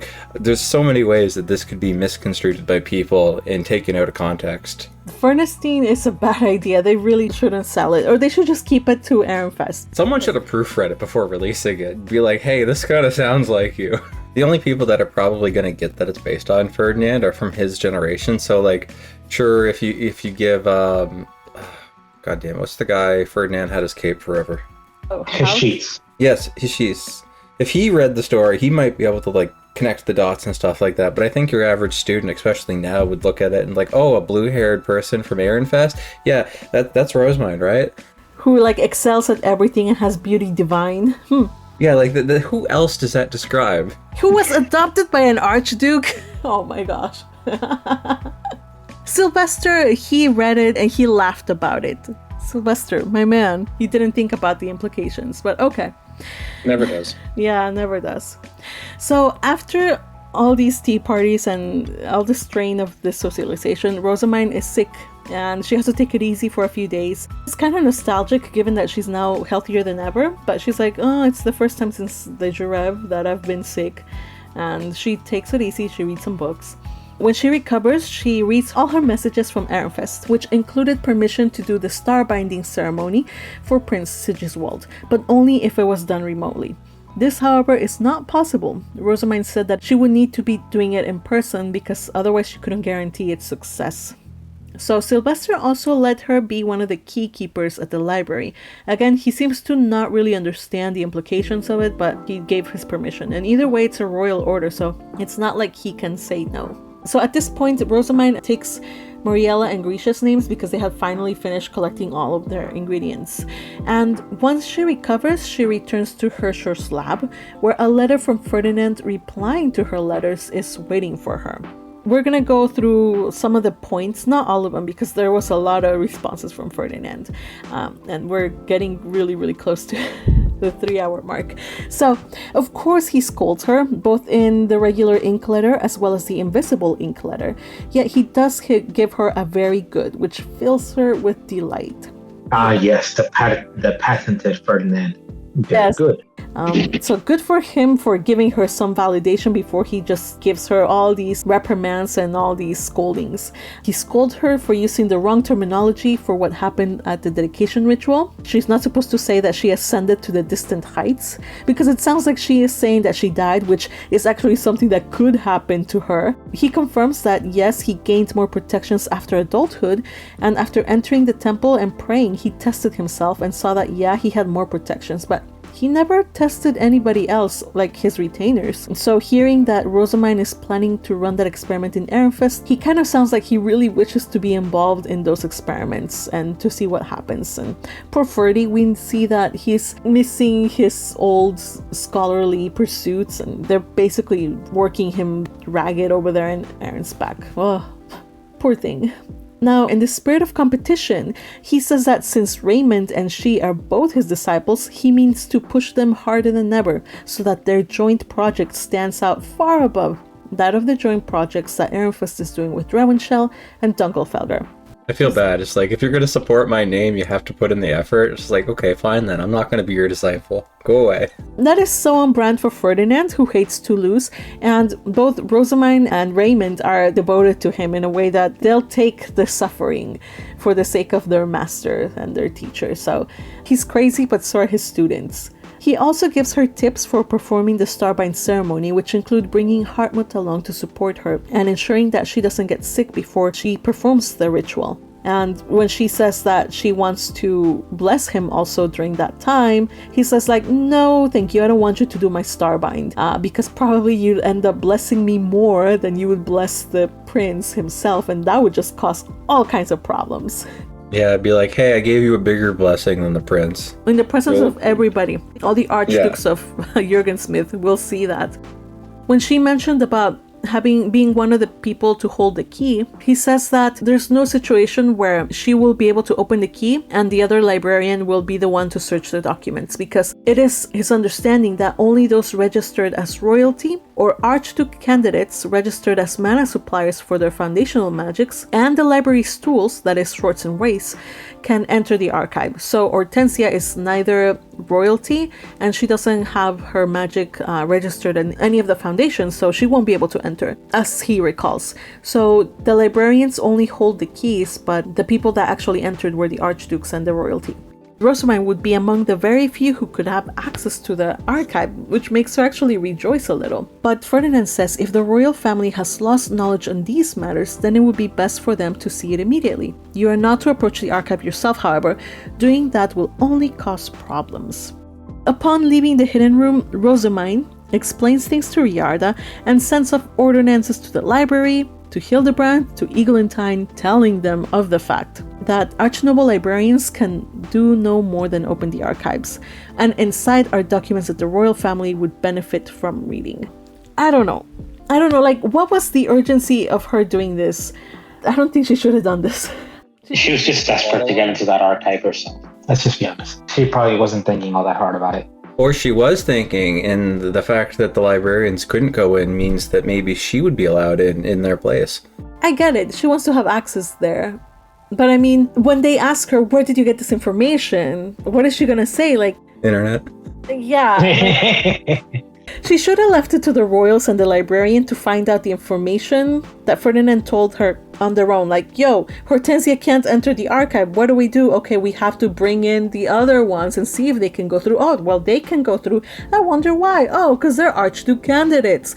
Okay, so only Archduke candidates and royals. So she could have just let that play out. But no, now they will be even more suspect that Ferdinand is still working in the shadows directing her, and they will strive to distance him from Rozemyne even more.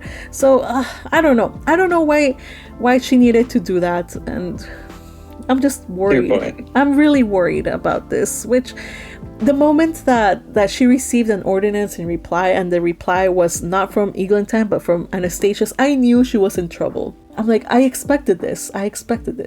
I myself don't know why she was surprised that she got an ordinance in reply from Anastasius summoning her in 3 days' time, when she knows full well that 𝙃𝙀𝙗𝙀 is a royal through marriage to him, and she obviously will share any and all information with her husband. And so Rozemyne and all her scholars and retainers end up being very busy from then on as they prepare for her tea party / summons to Anastasius, as well as for the various joint research projects that they must work on. And that is the end of the book. Rozemyne's narrative ends there. So the epilogue is from Lestalot's point of view.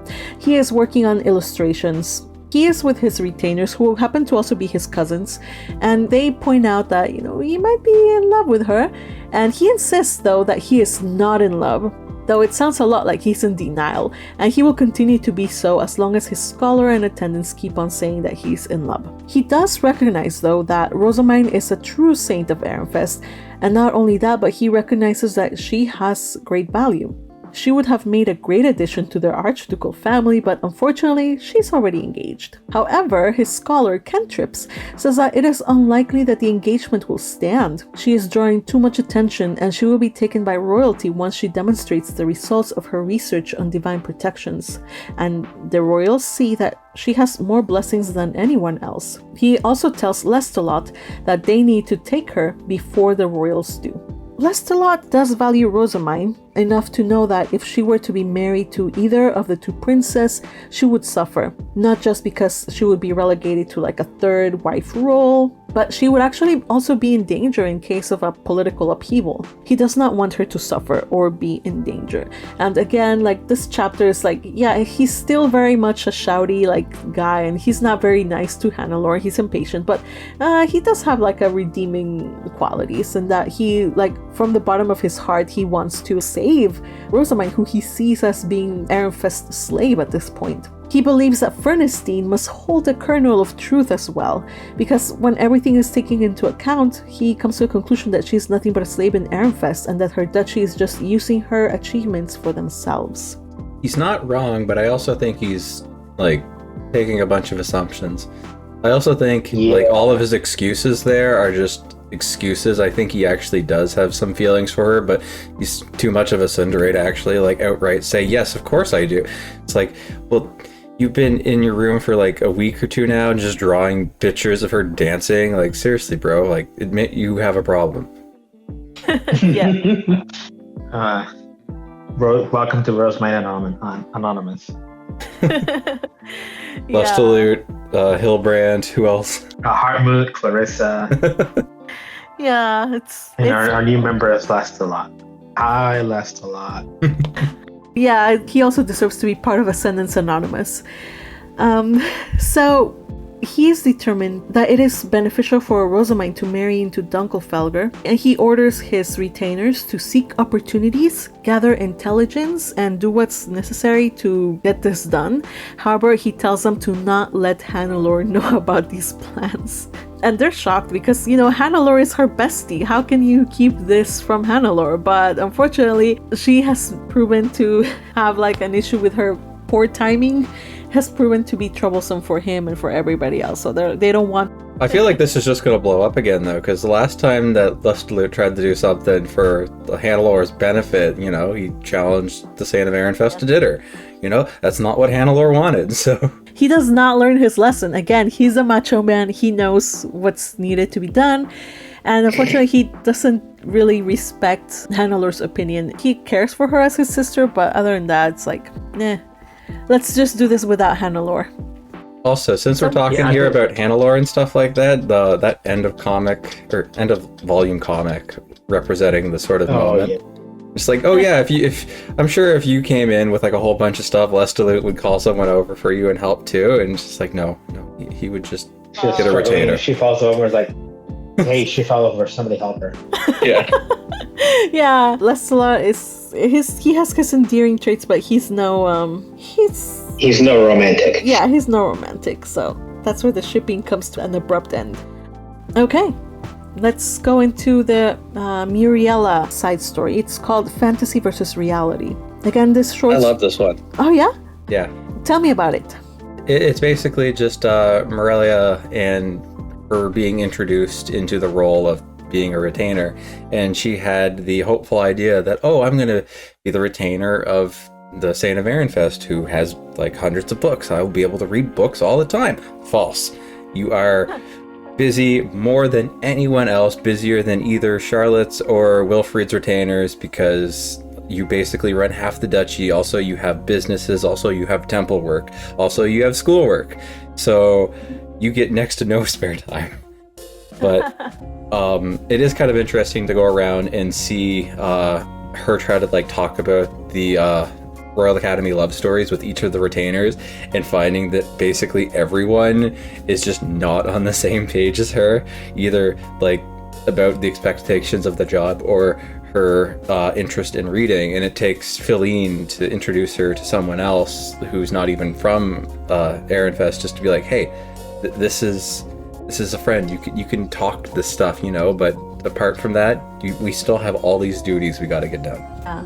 Even Rozemyne, the self-described bookworm, she kind of sees her royal love stories as cash cows. Like, she doesn't see them as anything but just generators of income, because she doesn't even know or understand the romance or the appeal of those books. She can't.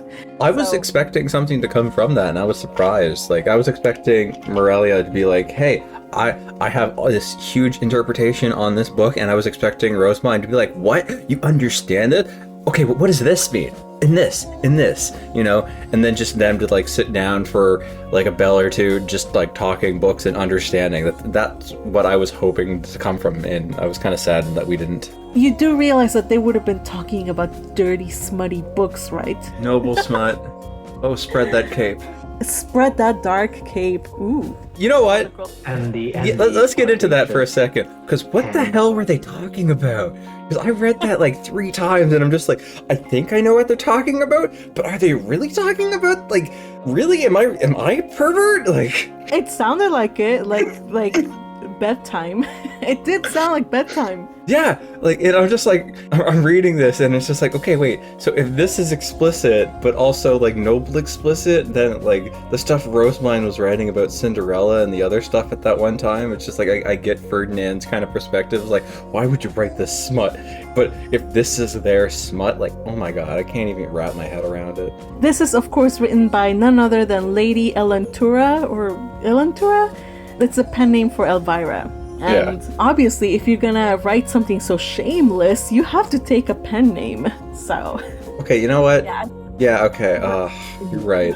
One of the other things that I found really fun about this chapter was that Roderick actually runs the orientation of sorts so that they can all get up to date and adapt on how it is to be serving Rozemyne. So he gives them all these pointers. This chapter was very, very interesting to me because I'm like, it really shows just how bad of a narrator mine is, where she can just disregard, where you see just how brutal her attendance can be when it comes to her not suffering in the slightest, like the best that they can do. And when they find a bug, they're willing to squash it immediately. And Rozemyne asks, but they do not answer, and she decides not to press the issue. So that could be seen as a good and a bad thing. That they're holding information back from their mistress can be, but as long as it doesn't have huge repercussions. And honestly, at that point, Rozemyne was really bad psychologically. She really didn't need additional stress. So it's almost like what Arno was doing, in a way. I guess, but not really, because Arno was just being a rat. So. Well, here's the thing. Here's my counter argument for that. Is he might have been a rat, but he was obeying without giving all the information. He was, as they are right now, they are obeying her, but without giving her all the information. Noble life is kind of interesting in that way. You can serve selectively at times. No servant is a perfect servant. Everybody that's serving Rozemyne has different goals. It just happens that their goals align with Rozemyne, so they are happy serving her. I don't know, I just feel that it's different from Arno, fundamentally. Right, I'm only using Arno as an example of how he did things. It's not too far from the stone being thrown. One group would have gotten scolded, Arno got killed. So, the second story is called Finding Purpose and the Guarding of Knowledge, and it's a Hortensia point of view. So Hortensia, we learn, is there to investigate certain things about the library and Rozemyne and stuff like that. So Hortensia, we learn from her backstory, used to serve the second prince, Waldifrid, who was killed by the first prince, an action which led to the start of the Civil War. Then she started serving the third prince, but he died as well, which brought her to serving Charqual, the current king. She was married to Raublut, but their marriage was anything but, it wasn't like a loving marriage. It was just like, I'm single, you're single, we need to bolster our king or whatever. So it was just out of convenience. And after all, Raublut also had a loved one and it didn't work out. So that's her marriage and that's her life. Now, I know Hortensia is on guard against Rozemyne because of what Raublut thinks, but throughout the course of this short story, we get Solange revealing all the things about the library, and we learn that Solange is just trying to clear the misunderstanding. Turns out that Solange always kept talking about the need for there to be assistant librarians or arch noble librarians to open these archives, but she was always ignored. So she kind of complains a little bit, gently, but she does say, I don't understand. It's not fair that you're suspecting me when for years I implored the royals to come and come on, let's take care of this business. And now you're seeing me as a suspicious person. It's not fair. So everyone is apparently stupid. The purge was even stupider than we thought. We learned that not only was there a staggering amount of deaths, but even the books and documents that the people of the opposite camp wrote, they were also purged. So that's super crazy. No wonder there's such a lack of information going around. All the scholarly work from professors of the other duchies, worker stock, all this stuff was gotten rid of, purged. But the worst thing of all was that there were these scholars in the library they were called the Guardians of Knowledge, who were killed because they couldn't swear their loyalty to the king. It wasn't that they wouldn't swear, they literally couldn't swear their loyalty to the king, as they had already sworn their loyalty and were contract bound to Mestionora. So they were not traitors at all, they were just there to guard the key to the 𝙃𝙗𝙧𝙗. I'm positive. I totally am positive that they were there to serve the library and to make sure that the access to the 𝙃𝙗𝙧𝙗 would be kept safe and sacred, right? So despite this fact that it's dangerous for a person to swear to Mestionora, she actually decides to swear the oath to become a guardian of knowledge.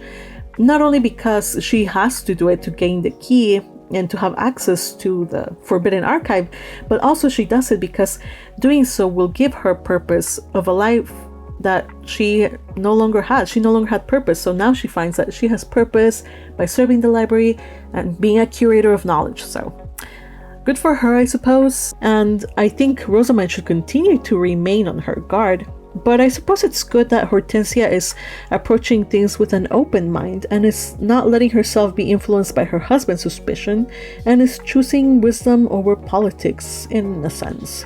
This was a story that I think really opened up the eyes and expanded the world of at least the royal politics in Bookworm, because we find out a lot more about the civil war and the purge that happened and how Hortensia had been related in almost on the front lines in each situation. She'd been contracted to the 3 different princes through her tenure, and I don't know, painting in that sort of background was really nice. But the other side of it is just how, I guess, ignorant or just neglectful that the royal family and the whole sovereignty was regarding the Royal Academy Library.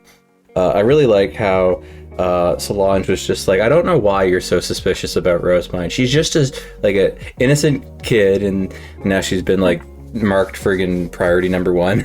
And there's also the fact that apart from the 3 physical keys, when she swore her loyalty to Mestionora, there was something came out of the book that the statue was holding, which also resembled a key, and when she grabbed it, it merged with her body, unlike a stamp does. My theory is that that's the crystallization of the contract with Mestionora. So I want to give more props to the patience of the author to really compound these stories.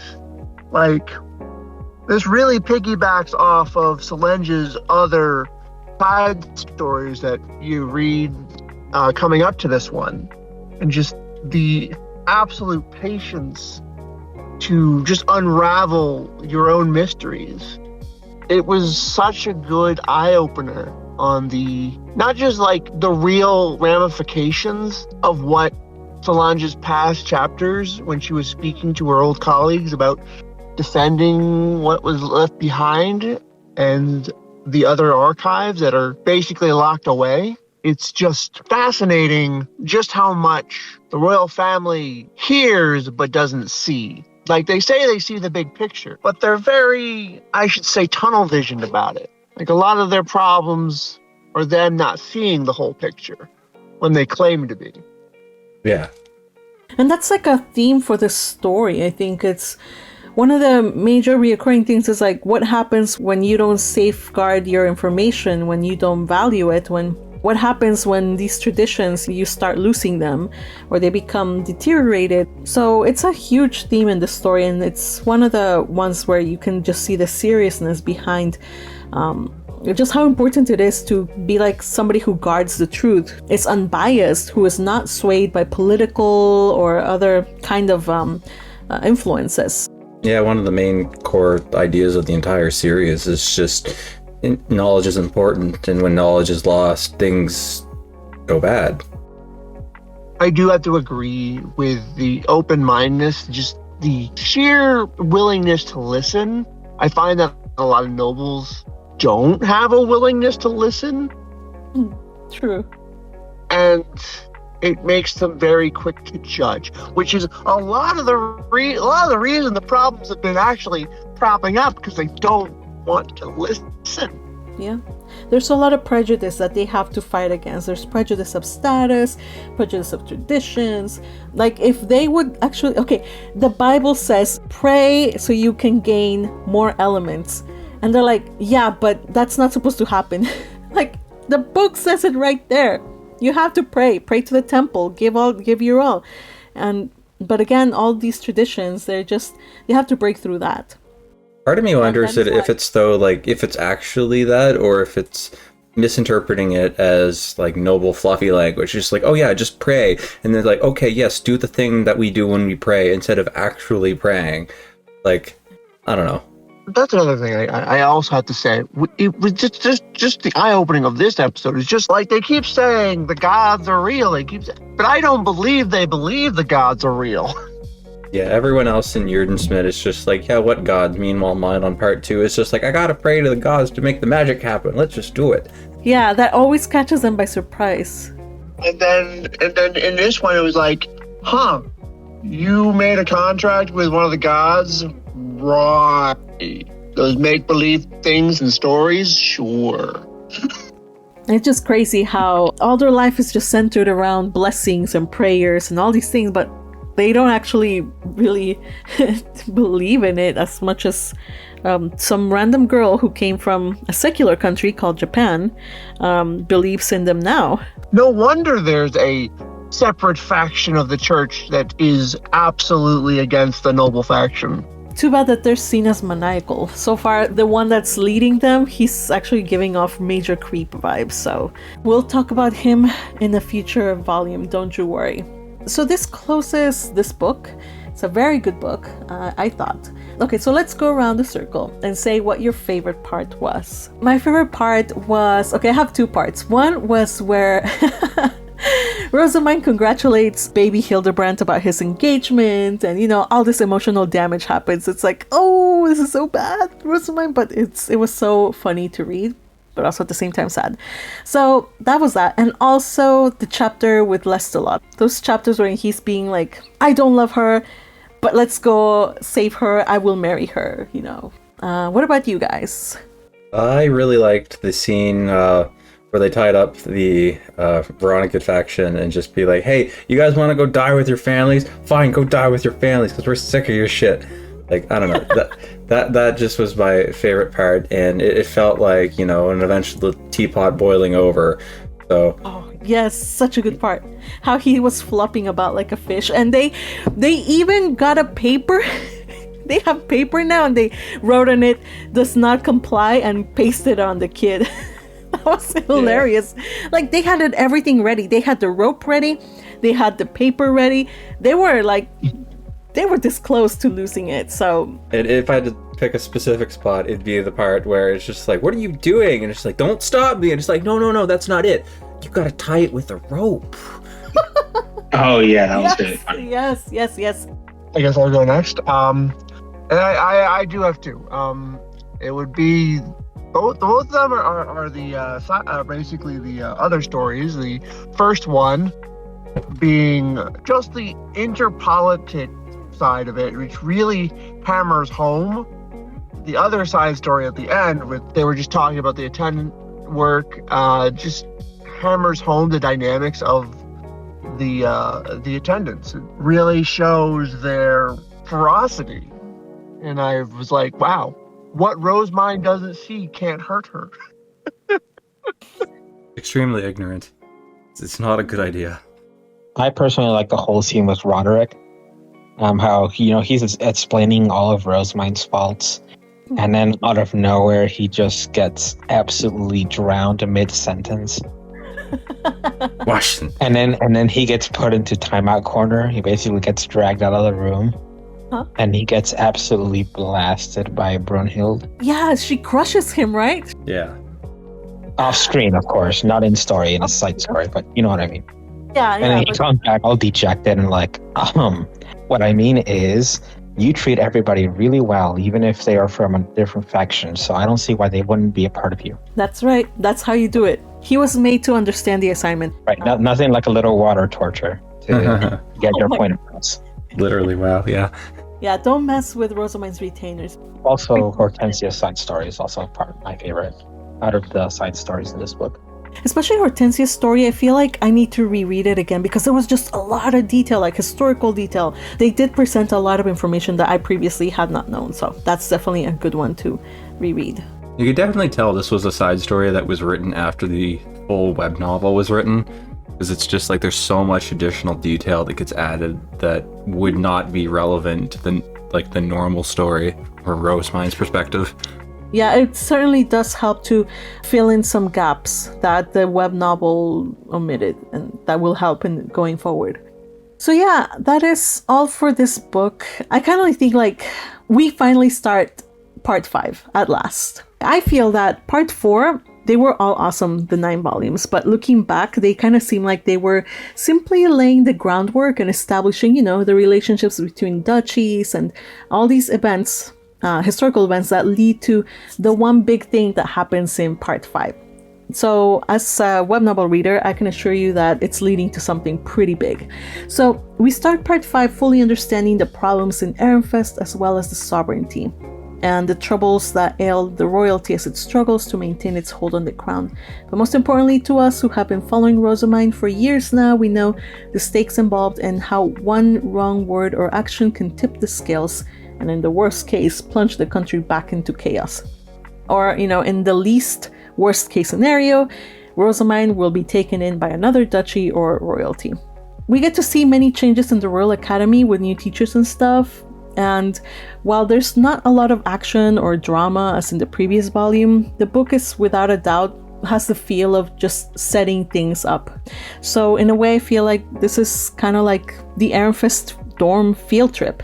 It's fun and apparently harmless, but I can't help but feel that this is going to be a short-lived reprieve before Rozemyne and those closest to her are thrown into the center of some pretty big things. So I look forward to the craziness, and you should also look forward to the craziness. Part 5 Volume 2 is going to release very soon. So if you haven't pre-ordered it, you can support me by using the affiliate links, yada yada yada. But most importantly, you guys, I just want to thank you so much for recording with me and just joining me in the fangirl or in the fanboying of this novel series. I've had lots of fun, and I hope that during this next year we can continue to spread the love of Bookworm even more.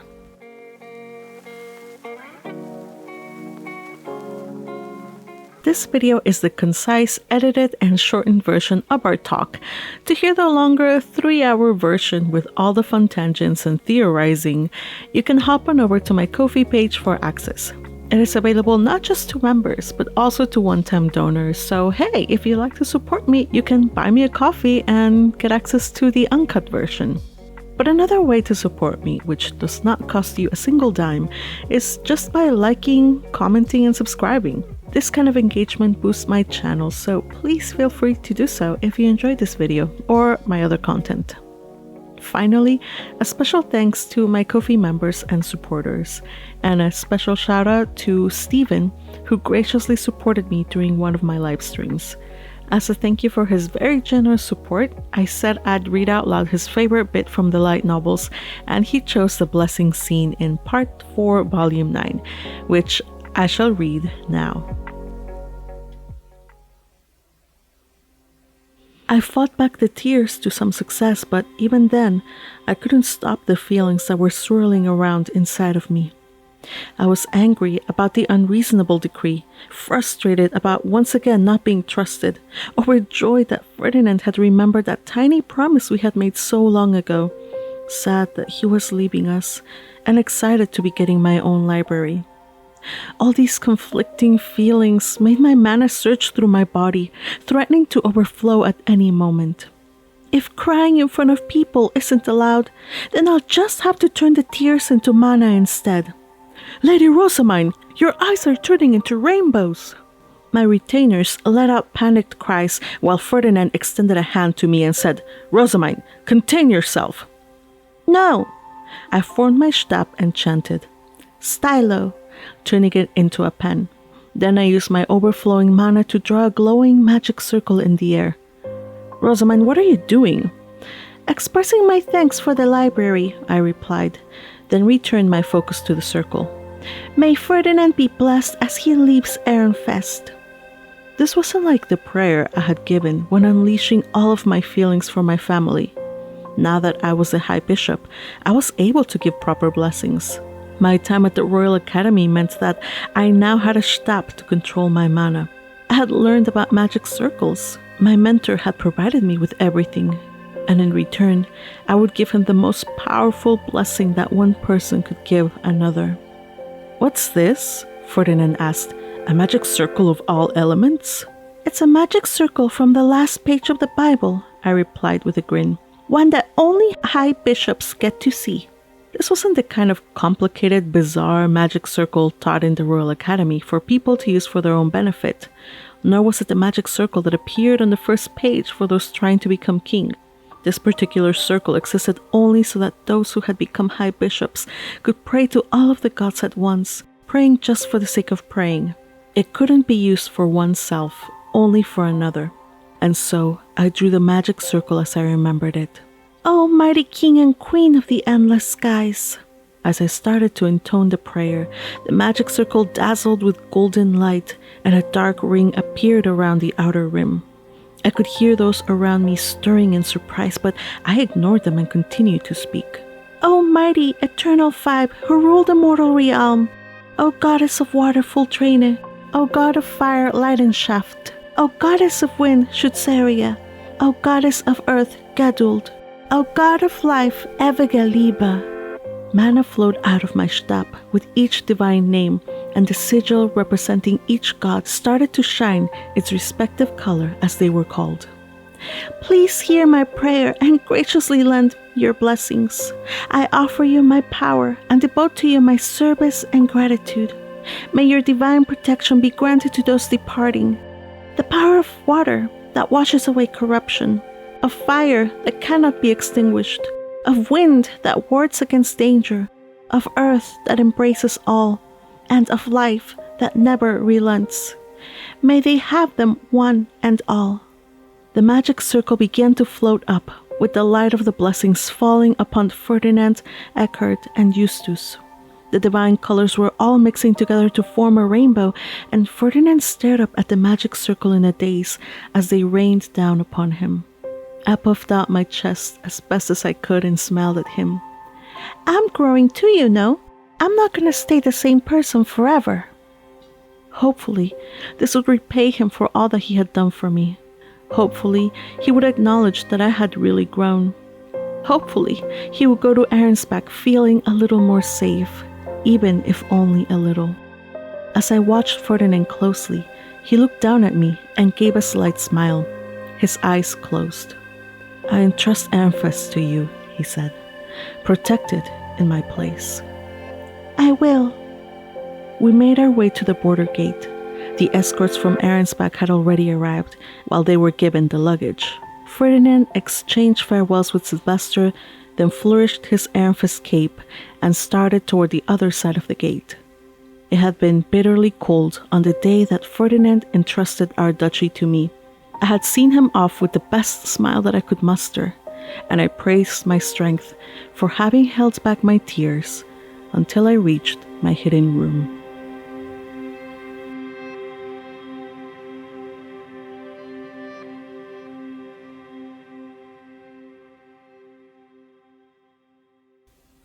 Okay, everybody, that is all for now. Until the next chit chat, love you. Bye-bye.